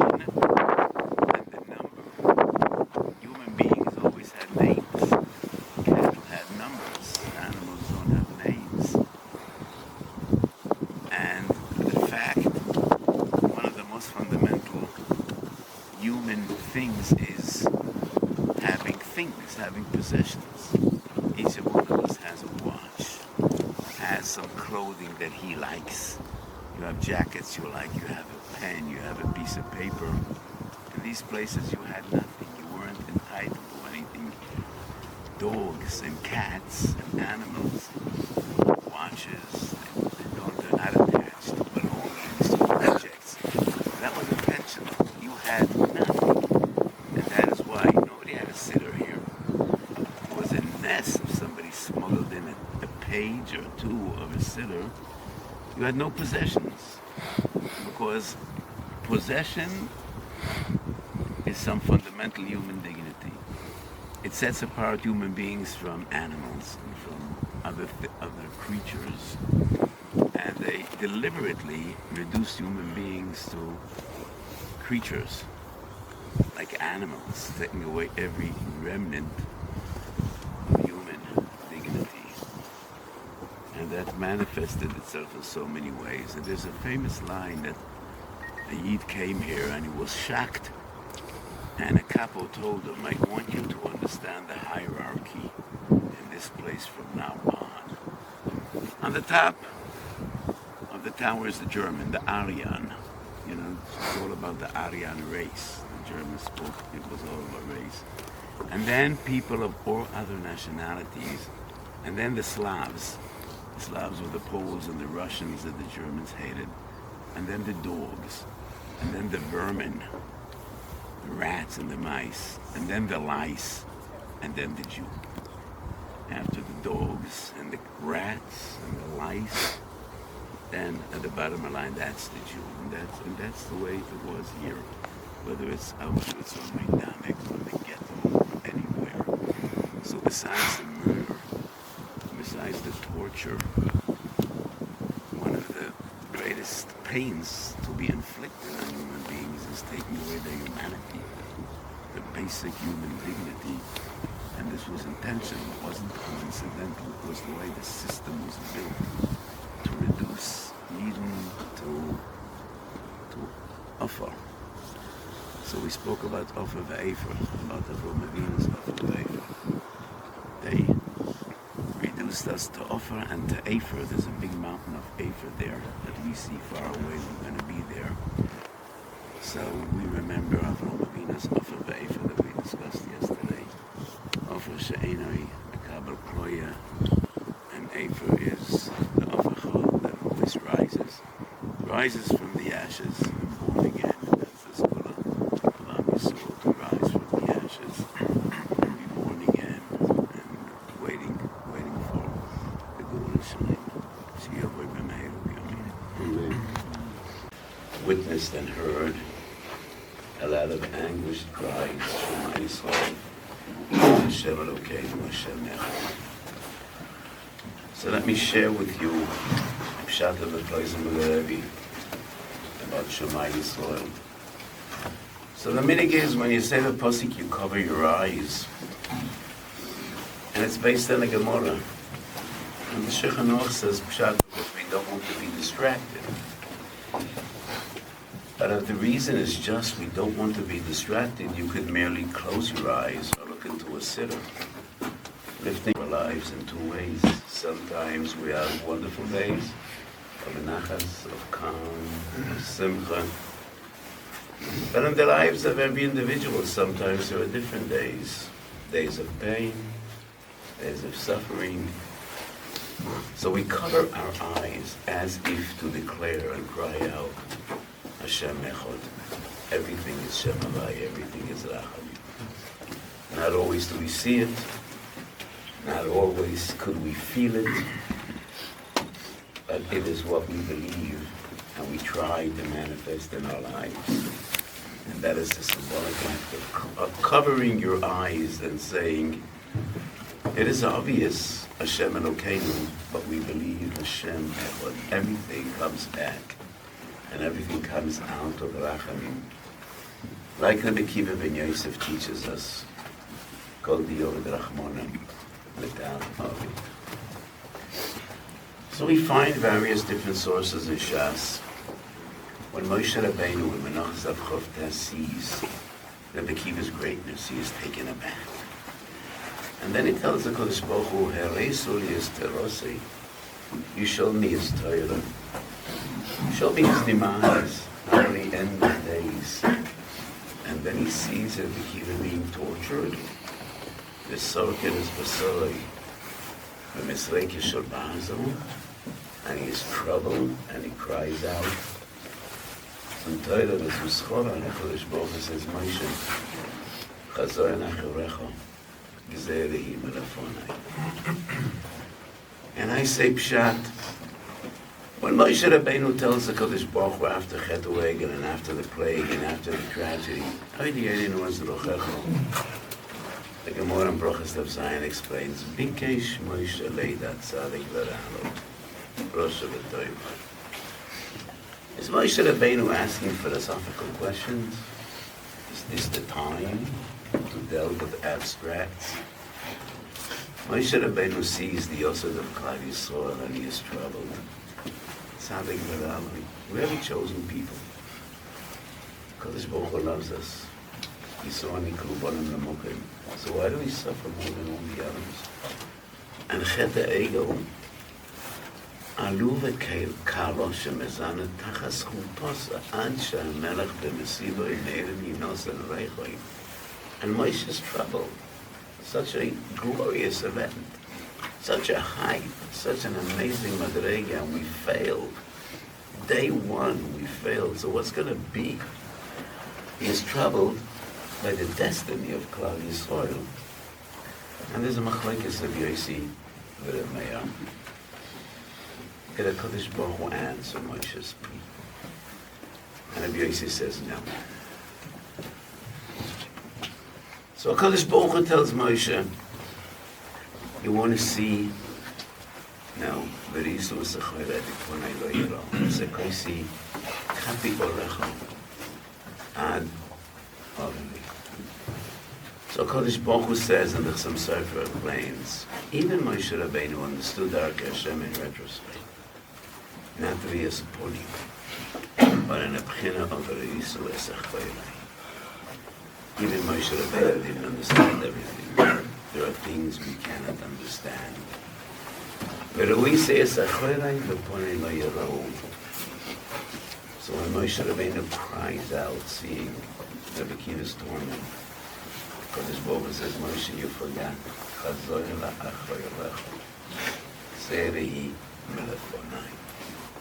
There are gzeres that are milefonai, and that is ponai lo yerahu.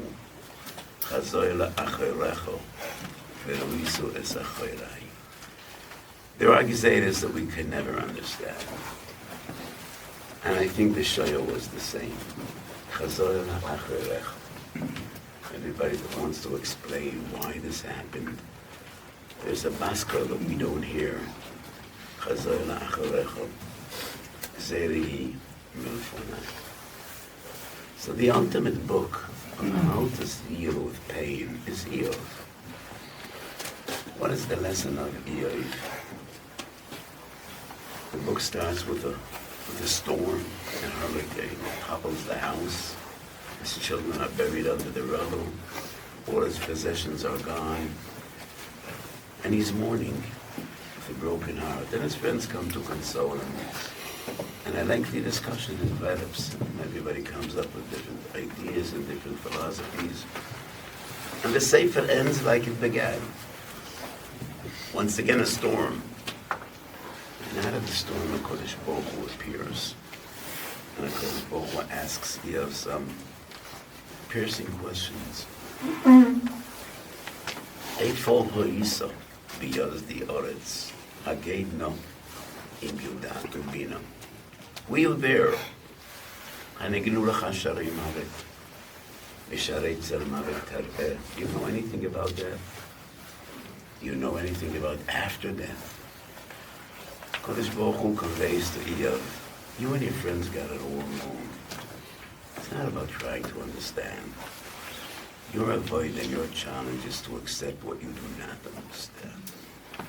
There are things we will never understand, and that's the pchina of Chazoy Lacharecho, Gezerehi Menafonai, Befonai Lo Yerah. So the great tzaddikim didn't try to figure it out. They didn't try to understand. They just try to understand what HaKadosh Baruch Hu wants from us. I spoke this week about the Sefer Memamakim, the Gon, the Tzaddik of Ephraim Asher. There's an amazing tshiva, and he says in Ghetto Kovna there was one chosed, because Kovna was a Litvish town. Happened to be a chosed named Moshe Goldkorn. And Moshe Goldkorn had a permit to leave the ghetto. He worked for some factory out of the ghetto. Before Pesach, I told you the story about the Koizer Rebbe and my father baking matzahs.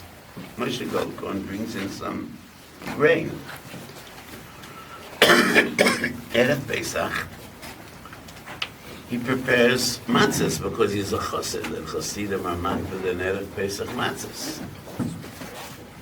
So he's busy with his matzahs, and a Nazi, an officer, passes, or maybe a Jewish cop, I don't know, and he asks him, what are you doing? And he says, preparing matzahs.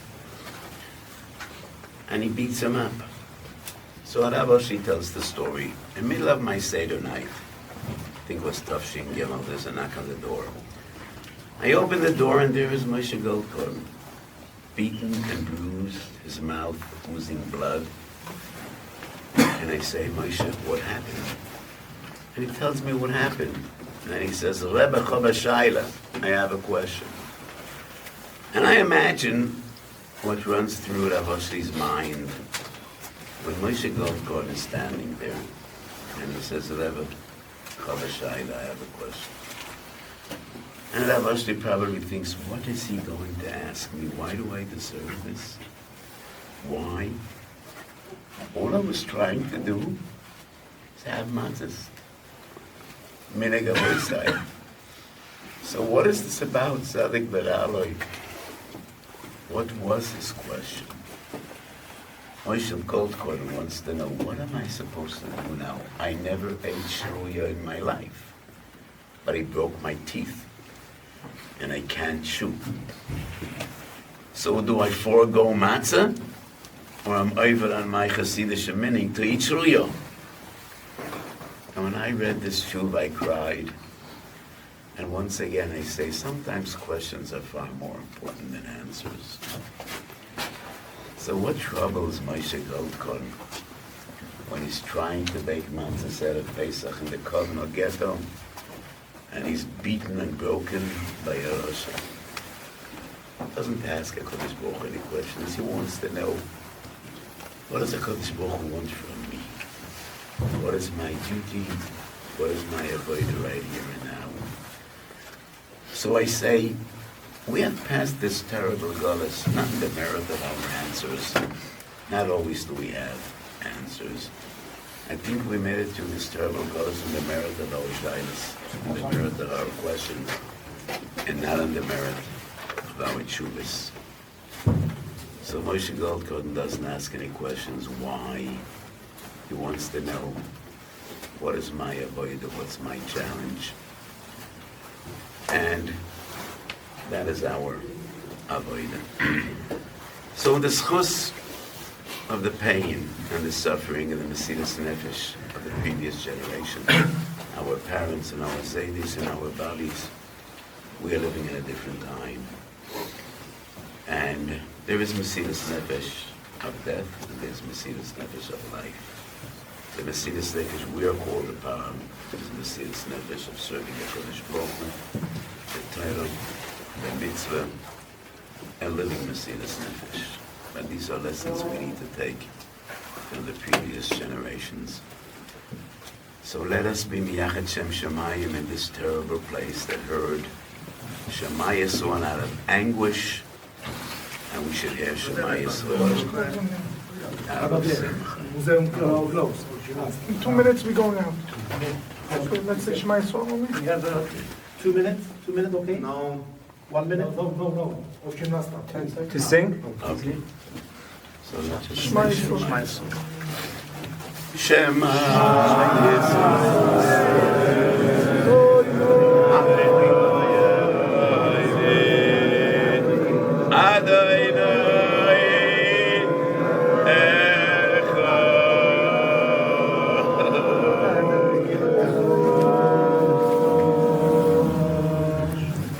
Let's sing as we walk out.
The Chayzim Lublin we mentioned previously when we visited the cave of the Naftola Ropshitzer and the Dinover.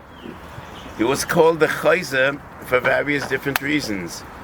Yesh Oimrim, he was such a Baal Ruach HaKodesh, he saw himself Woilam Vad Soifoi, and the Bnei Yissaschar writes, as I mentioned, first 12 days of the year he saw everything that will happen throughout the year, or because he was Shoilet al Chush Hariyah. And the Chayzim Lublin wrote a few Sforim, Zikoron Zois, Zois Zikoron. They are considered Sifrei Yesoid in Toras HaChasidus. So this is the Chayzim. And soon we will go to the kever of the Marshal and Reb Sholem Shachner. We know very little about Reb Sholem Shachner. Besides the fact that most Gedolei Yisrael were his Talmidim, his most prominent Talmid was his son-in-law, and that was the Ramah. The Ramah learned in his yeshiva and married his daughter. And the Ramah in Shuvas Ramos Mechof Hey writes that he was the greatest gadol of his time. And I asked him, why don't you write psukim? And he was such an unav. He said, I don't want anyone to rely on me, and therefore I must do my duty, and therefore when I'm asked I need to give psak. But he refused to write down his psukim, and he was such a humble and such a tremendous unav.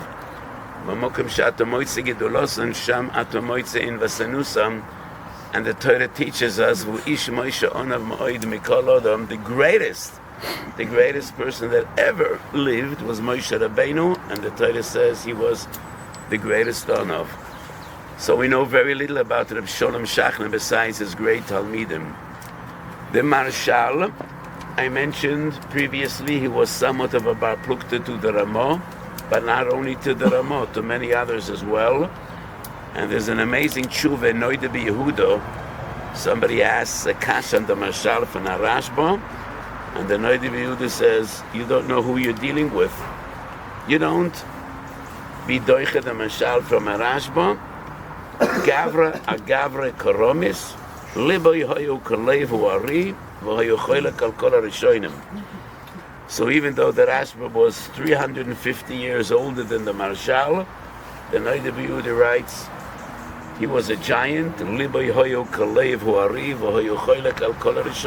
the Marshal has the right to disagree with the Rashba. That's what the Noida Yehuda writes. So this is our visit in Lublin, and Lublin and Krakow and Kruka in those days, going back hundreds of years before Warsaw became so prominent, were the two greatest centers of Torah in Poland, Kruka and Lublin. That's where the Gedolim were, the Gedolim that we learned their Torah each and every day. The Ramah, the Marshal, and those are the Gedolim we so much admire and try to be inspired. And now we're at the cave of the Chayzim Lublin Schusam, Togan Olein Kol Yisrael. So what do we say? It's a bit dark. Yanchu? Where's our Baltfila that stirs us?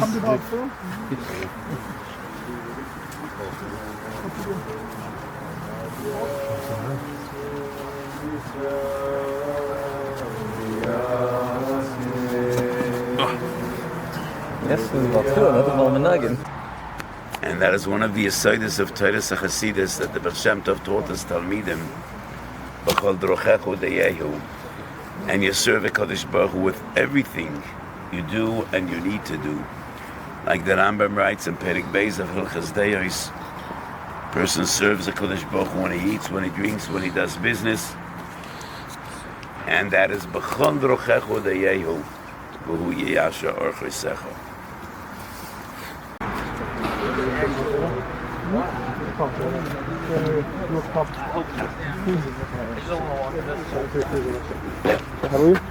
Torah, Poland Jewry, and I spoke yesterday night to our group, and I said it's sad to see a yeshiva that actually turned into a hotel, but Yeshivas Chacham Lublin will live forever in the hearts of all B'nai Torah.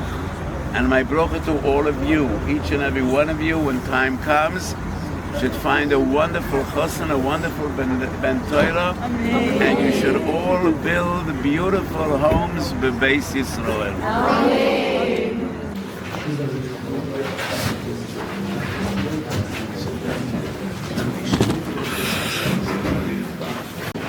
So we are presently in the Beis Medrash in Ger, and this Beis Medrash was the Teil Talpios of Polish Jewry.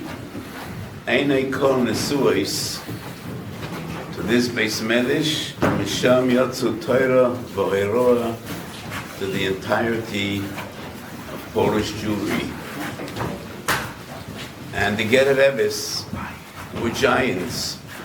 Chedusharim was the founder of the Ger dynasty. And Chedusharim was a Kozhenitzer Chosid. He was the Chosid of the Kozhenitzer Magid.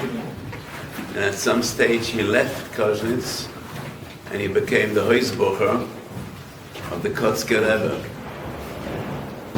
And he explained not that the Kozhenitzer wasn't an angel in his eyes, but he said he's looking for a Rebbe to tell him where he's wrong, and not a Rebbe that gives him encouragement and chizik along the way. Different drochim in Avodas Hashem. The Gemara says that when Rish Lakish passed away, Rabbi Yochanan was devastated. And the Chachamim were afraid about Rabbi Yochanan's mental, psychological state. So they looked for the biggest lamdin in the Beis Medrash, and that was the Beloza ben Pedas. And they asked the Beloza ben Pedas to be the Yochanan's chavrusa. After a short while, Rabbi Yochanan told them, I don't need you. You're not Rish Lakish. Everything I said, Rish Lakish challenged me. And you bring me rayas, you tell me how great I am. It's not what I'm looking for. I don't need a chavrusa to give me praise. I need a chavrusa to challenge whatever I say. And that was what the Chedusharim said when he left Koznitz and he went to Kutsk. I need a Rebbe to put me down, and not a Rebbe to raise me up. And the Chedusharim lost 13 children, all his children during his lifetime. Like Rabbi Yochanan, the great Amoira, who carried a tooth or a tiny little bone of his 10th child that he lost, the Gemurim Brochos Lafei, and used to give chizuk to people, broken people that knew tragedy, that knew loss. And he said, Dein Korona, das Yeroi Bir. This is a remnant of the 10th child that I lost. And the Chedusharim lost 13 children. So there's a Hasidic a tradition, which, you know, I don't feel so comfortable with, but that's what Hasidim say, that the Chedusharim said that he lost his children because he left Koznitz, and every time he traveled to Kutsk, he lost a child. So that is a story. But the Chedusharim was a giant in every way. So I just want to tell you an amusing story that I heard from an Alta Polish Chosid. I don't think it's printed anywhere, and I use the story a lot of times. So the story goes, once a Lamdin came to Kutsk, and the Chedusharim is sitting outside the door, and the Lamdin says, I want to go into the Rebbe. So the Chedusharim says, okay. Go in, door is open, goes in, comes out after 2 minutes, seemingly very unhappy. And Yishurim asked him, what happened inside? You don't seem to be very happy. He said, I'm not. I go into the Rebbe and I say, Choba kasha. I have a kasha. The Rebbe says, no. Was it the kasha? Told him my kasha. He says, no. Was it the teretz? Told him a teretz. And then he says, no. Was it the kasha? So I left the room. After I give him a teretz, he asks, what's the kasha? The Yishurim says, you don't get it. I'll explain to you what that conversation was about. You asked the kasha. Smache kasha. Not much of a kasha, but sometimes when you have an amazing thing to say, it justifies asking a kasha. So he says, who was the teretz? After he heard your teretz, he said, for a teretz like this, was it the kasha? That just doesn't justify the kasha. So many times, especially when people ask me kashas on mikro, on Avraham Avinu, on Yitzchak and Yaakov, why did they do this or do that? They said, what's the teretz? They say, you know, if you have an amazing idea and you want to prove a point, then it makes sense to ask kashas. But if you don't have a teretz, then these aren't kashas. You know, what do we understand about Ovis Oilam? Do we have any asogah about the Ovis Sekdoshim? So kashas are justified when you have an idea that you want to express, you want to prove a point. So that's just an amusing story about the Kotzker Rebbe and the Chedisharim. So the Chedisharim was the leader of a big dynasty, and to lead a big dynasty, you need to mellow down Kotzker. And the Chedisharim was a Kotzker, but it was mellowed down somewhat. And after the Chedusharim passed away was the Sfas Emes. Sfas Emes was an amazing Gaon, but what is shocking about the story of the Sfas Emes, during his lifetime, nobody knew he's a Baruch B'Torah. He was not recognized. He never wrote a tshuva. He never gave a shir barabim. He was a Rebbe, and he saw his mission in the world as being a Rebbe and leading a Hasidic dynasty. It was only after he passed away and the children started printing his Stworzyłem that the world was shocked and amazed. I heard from someone that heard from the Beis Yisrael. The Beis Yisrael said, Man Seder, nobody knows the Namdin. And today, it's on Sefer Gate Sheruf in the Belville Stish. And today, I say the Sefer, Sfas Emes and Kochim, doesn't go off for a bed with a brisket table. He said, because Sfas Emes was one of the first that wrote on Kochim. Today it's very popular with the Sfas Emes, and they printed Kochim before they printed Mayed. So during the lifetime of the Sfas Emes, even as Hasidim didn't know that he's a tremendous lamdan. And it was only after he passed away and they printed his form that the world stood aghast at the godless of this Sfas Emes. He had a very interesting derech halimud. He learned Gemara Rashi Tosfos and he wrote to Oris. He didn't learn the Rishonim. And it is very obvious in his form on Moed, because in Kochim there aren't Rishonim.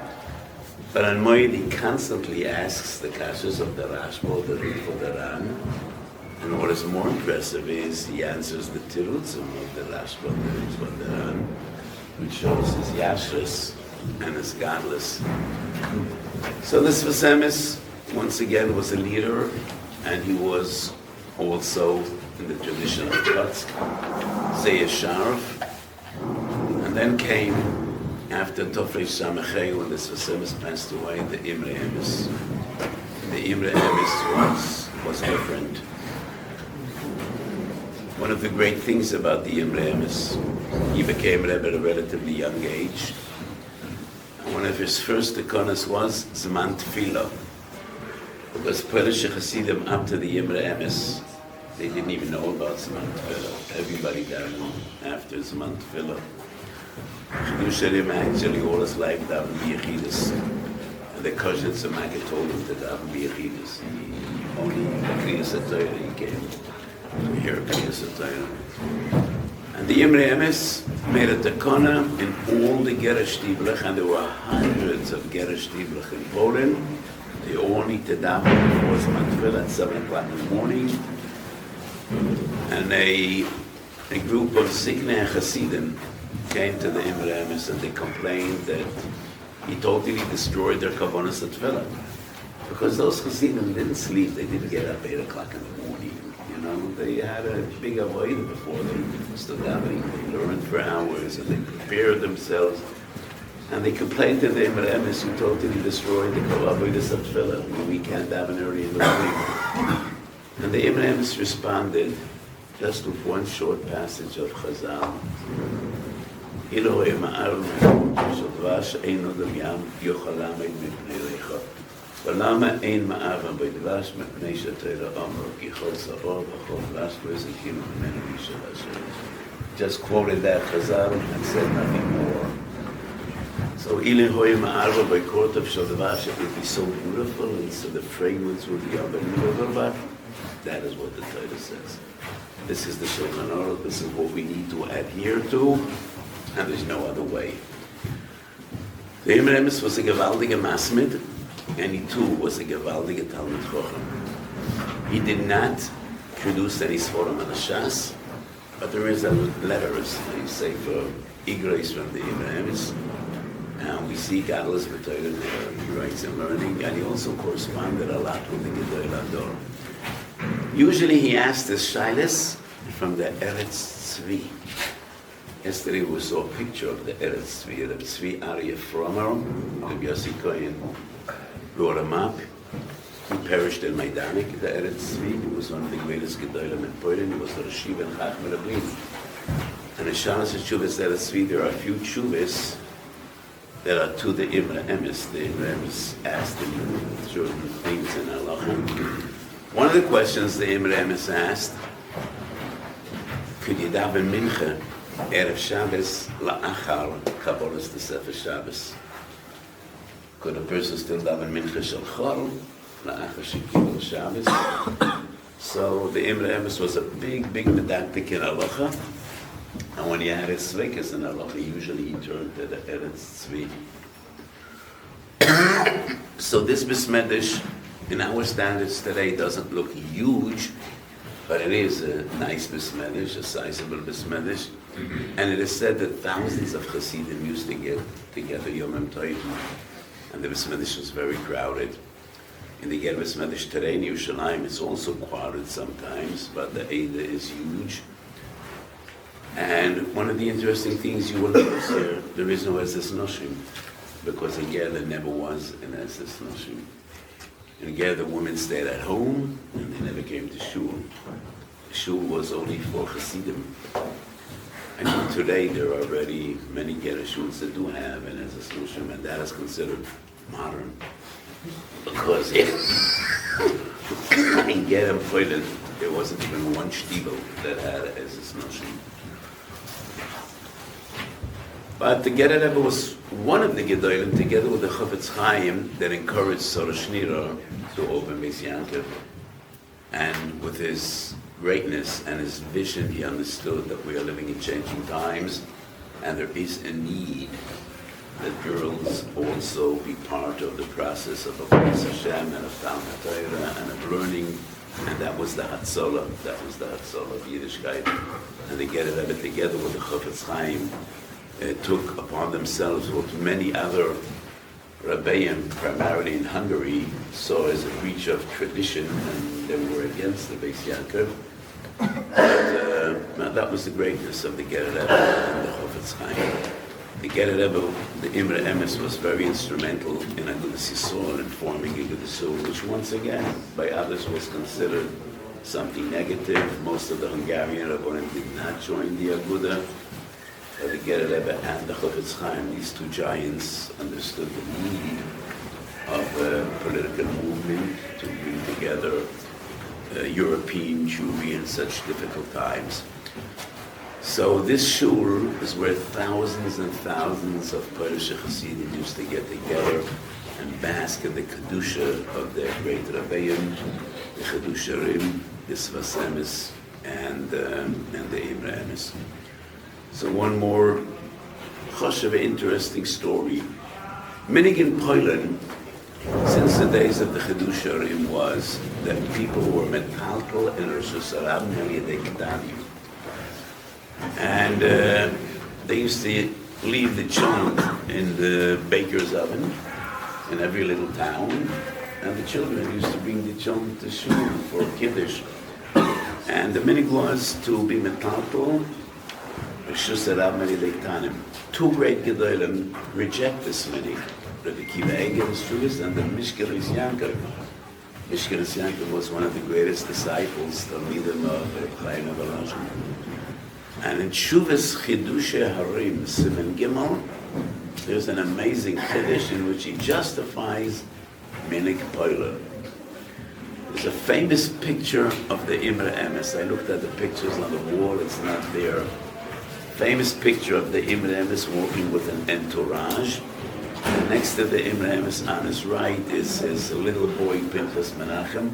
Ultimately was the Gerer Rebbe Rebbe Menachem carrying his spodek. And I always proved from this picture that even the Imre Emes was mineg poilen, because only Shabbos and Yom Tov you wear a spodek, and the child was wearing the spodek. But then I argued, and I said this picture proves nothing, because the Beis Yisrael standing right next to his great father, the Imre Emes, and he's wearing a hat.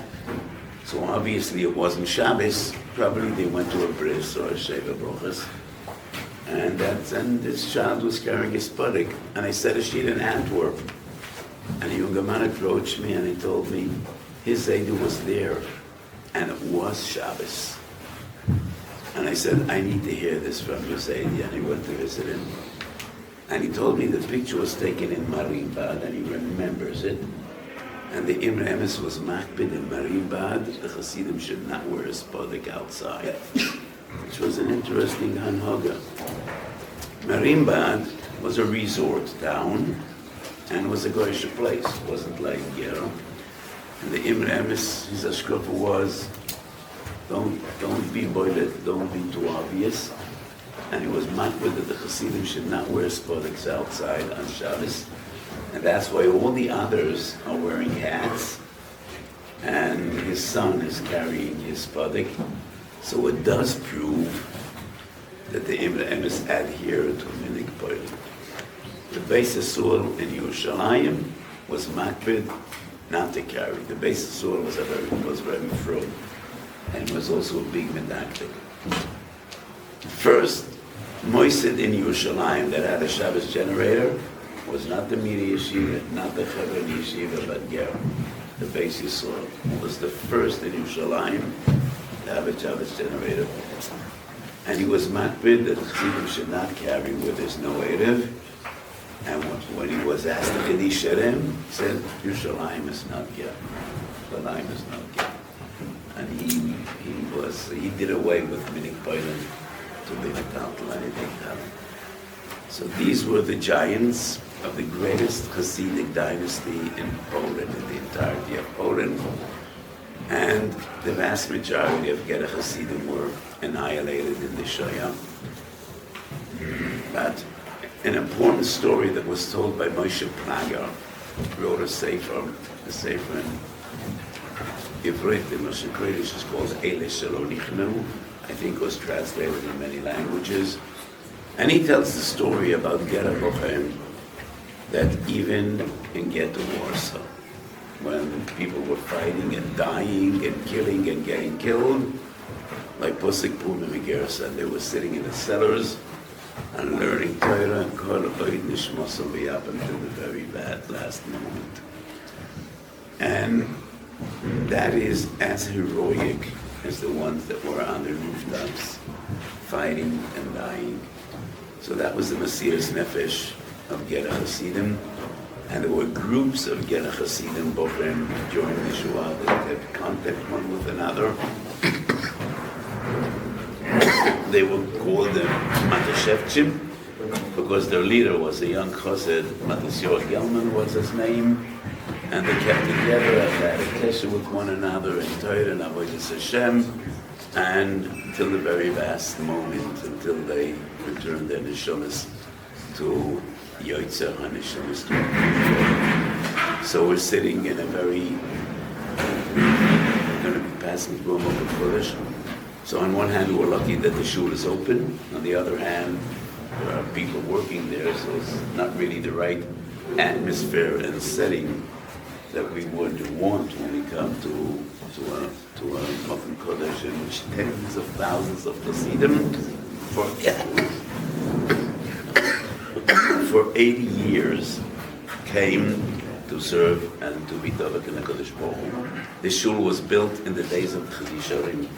To Tes, Chedisharim down in here, it was burned down and rebuilt in the days of the Sfaselis. So in this shul, these three great giants, Hasidic giants, Chedisharim, the Sfaselis, and the Imre Emes, davened together with thousands of their Hasidim. So we're going to visit their Kforim in a short while, Chedisharim and the Sfaselis. Stworzyłem was the grandson of Chedisharim because his father passed away when Chedisharim was still alive. So one Torah that the Stworzyłem quotes the Chedisharim, which is so relevant to our experience here in Poland, when we saw and spoke about all the pain and suffering. Stworzyłem being Smaizei, the Chedisharim used to say, Hanoisun Shelek Kitzono. Kodesh Baruch Hu gives snow, he gives cold, he gives the wool, the coat, the cold. And the Kodesh Baruch Hu never gives more snow than he would supply wool. Meaning to say, sometimes we suffer and we don't know why, but the Kodesh Baruch Hu will always give us the strength to cope and to overcome. So whenever Kodesh Baruch Hu gives us difficult days, he also gives us the koiches and nefesh and the strength to cope and to overcome and to persevere and to prevail. So this is an important lesson that we need to learn. Schusam togon aleinu, val kol Yisrael. Amen. Big shkoyach to the Rav for the very inspiring words. We are in a rush. We still want to get to the basic chorus, daven there, and still get to Varsha and get on to the flight. Varsha, and it is one of the biggest, maybe the biggest basic chorus that was left intact in Eastern Europe. Tens of thousands of Niftorim are buried here, and there are some Hasidic Rabbeim, but the most notable ones that are buried here are first of all Gedolei Varsha, Rabbonei Varsha. Chemde Shloima, Rabbi Yankiv Gesundheit. Rabbi Yankiv was the Rav of Varsha, and his famous form at Teferes Yankov on Chulin and on Gittin, and he was one of the greatest Gedolim. His form are amazing, and Maral Tzunz is right there. And the Maral Tzunz was supposed to become Rav in Varsha, and Rabbi Kiva Eger intervened. He should not become the Rav, and he recommended the Chemde Shloima. And they were both contemporaries, and both were the greatest of Gedolim. And Rabbi Kiva Eger felt bad. But he said that Varsha is a big city, and the Maral Tzunz is not Masiach Das from Torah one moment, Merav Gadlus, Merav Charifis, and we need somebody that will also care for the city and have the time and the patience to listen to people.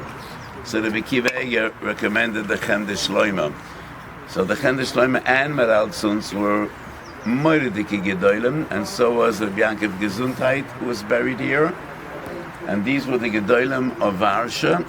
None of them was a Chosid, because going back 180, 200 years, Chasidus did not conquer Varsha yet, and the Rabbonim were not Chasidim, but they were the greatest of Gedolim. And right here is buried the Rabbi Avrom Luftbier, who was the Edom of Rav Meir Simcha. Rav Meir Simcha left no children. There are no tzitzorim of Rav Meir Simcha. He had a bas yechida, and she was married to Rav Avrom Luftbier. Rav Avrom Luftbier was born handicapped, and Rav Meir Simcha took him for an Edom because he was an amazing Ilui, and he died young. And his friend was Rav Menachem Zember, and Rav Menachem Zember printed a sefer called Zera Avrom, and the name of the sefer is that should be the Zera of Avrom that died without children. And Rav Meir Simcha had no other children. And his daughter did not remarry, and she perished in the Holocaust. And Rabbi Avram Luvdvi was a great gadol, and Zer Avram is correspondence letters between Rabbi Menachem Zember and Rabbi Avram Luvdvi. Not you needed to be an amazing gadol to be able to correspond with Rabbi Menachem Zember, because Rabbi Menachem Zember was gadol gedolei Poland. He was the greatest gadol in Poland before the Holocaust, and he died in the Holocaust. And Rabbi Menachem Zember is buried in Yerushalayim, Yir HaKodesh, and Har HaMenufos. So I don't think we will have time to be mispallel by every caver. So let's say in this section, before we go to the Chaim and the Netziv, we're going to say two Kapitl Chtilim for all the Gedolim that are buried in this area, who are the greatest Rabbonim of Varsha.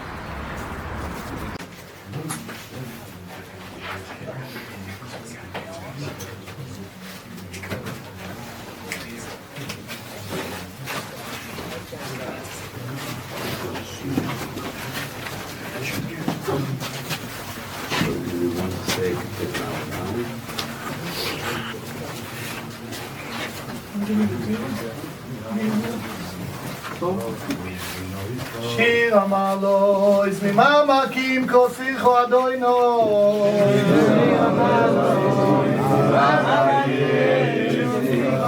אדוינוי שימו וקולי תהיינו זנכו קשובויס לכל תחנונוי אדוינוי קולי תהיינו זנכו קשובויס לכל תחנונוי אם אדוינוי פישמו יו אדוינוי מי עמו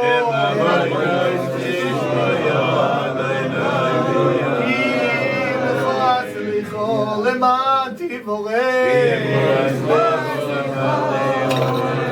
איסי אדוינוי כמצוא נפשי ולדברו יכולתי נפשי לאדוינוי שוי מרים לבויקר שוי מרים לבויקר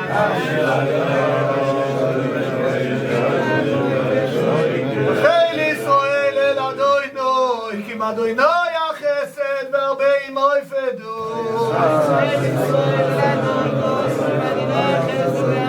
והוא יפדס ישראל מכל אבוינוי סוף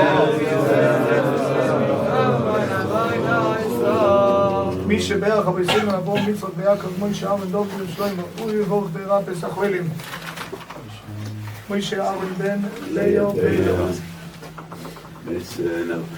מרים בת אריאלה סן אליעקב סורו כסיל יהודה בן מירוש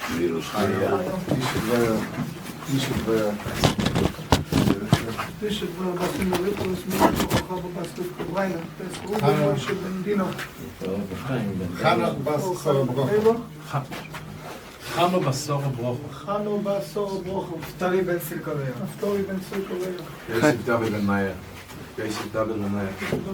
חיים שמות חוץ בני חבל מונר בני חבל לבסי חבל מיום בסי חבל פנים אברהם בית מרים Chaim Shmuel ben Liba, Nasta ben Yamin, Nassim ben Yamin ben China Chana, Reuven Shalom, ben Etel, Shalom Meir, ben Yita Miriam. יצחק בן שיינו אליעזר בן אביבו זאב בן אביבו משה חיים בן מעשי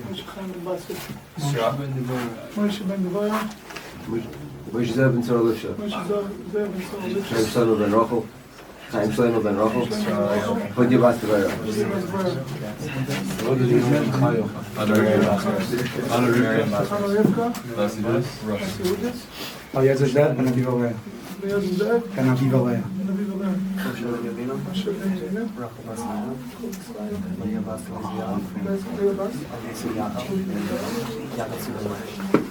מרים בסרוס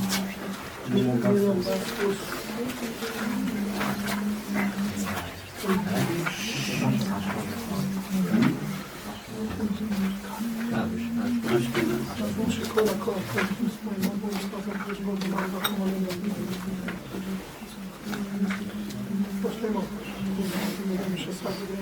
אשתו בעגולו בזמן קורי ונאמר אמן יסקדר ויסקדש שמי רבו אמן ויאמר במלוך חילוסי ומליך מחוסי בחיי חיינו וימי חיינו וחיי לכל בית ישראל בגולו בזמן קריב ויאמרו אמן.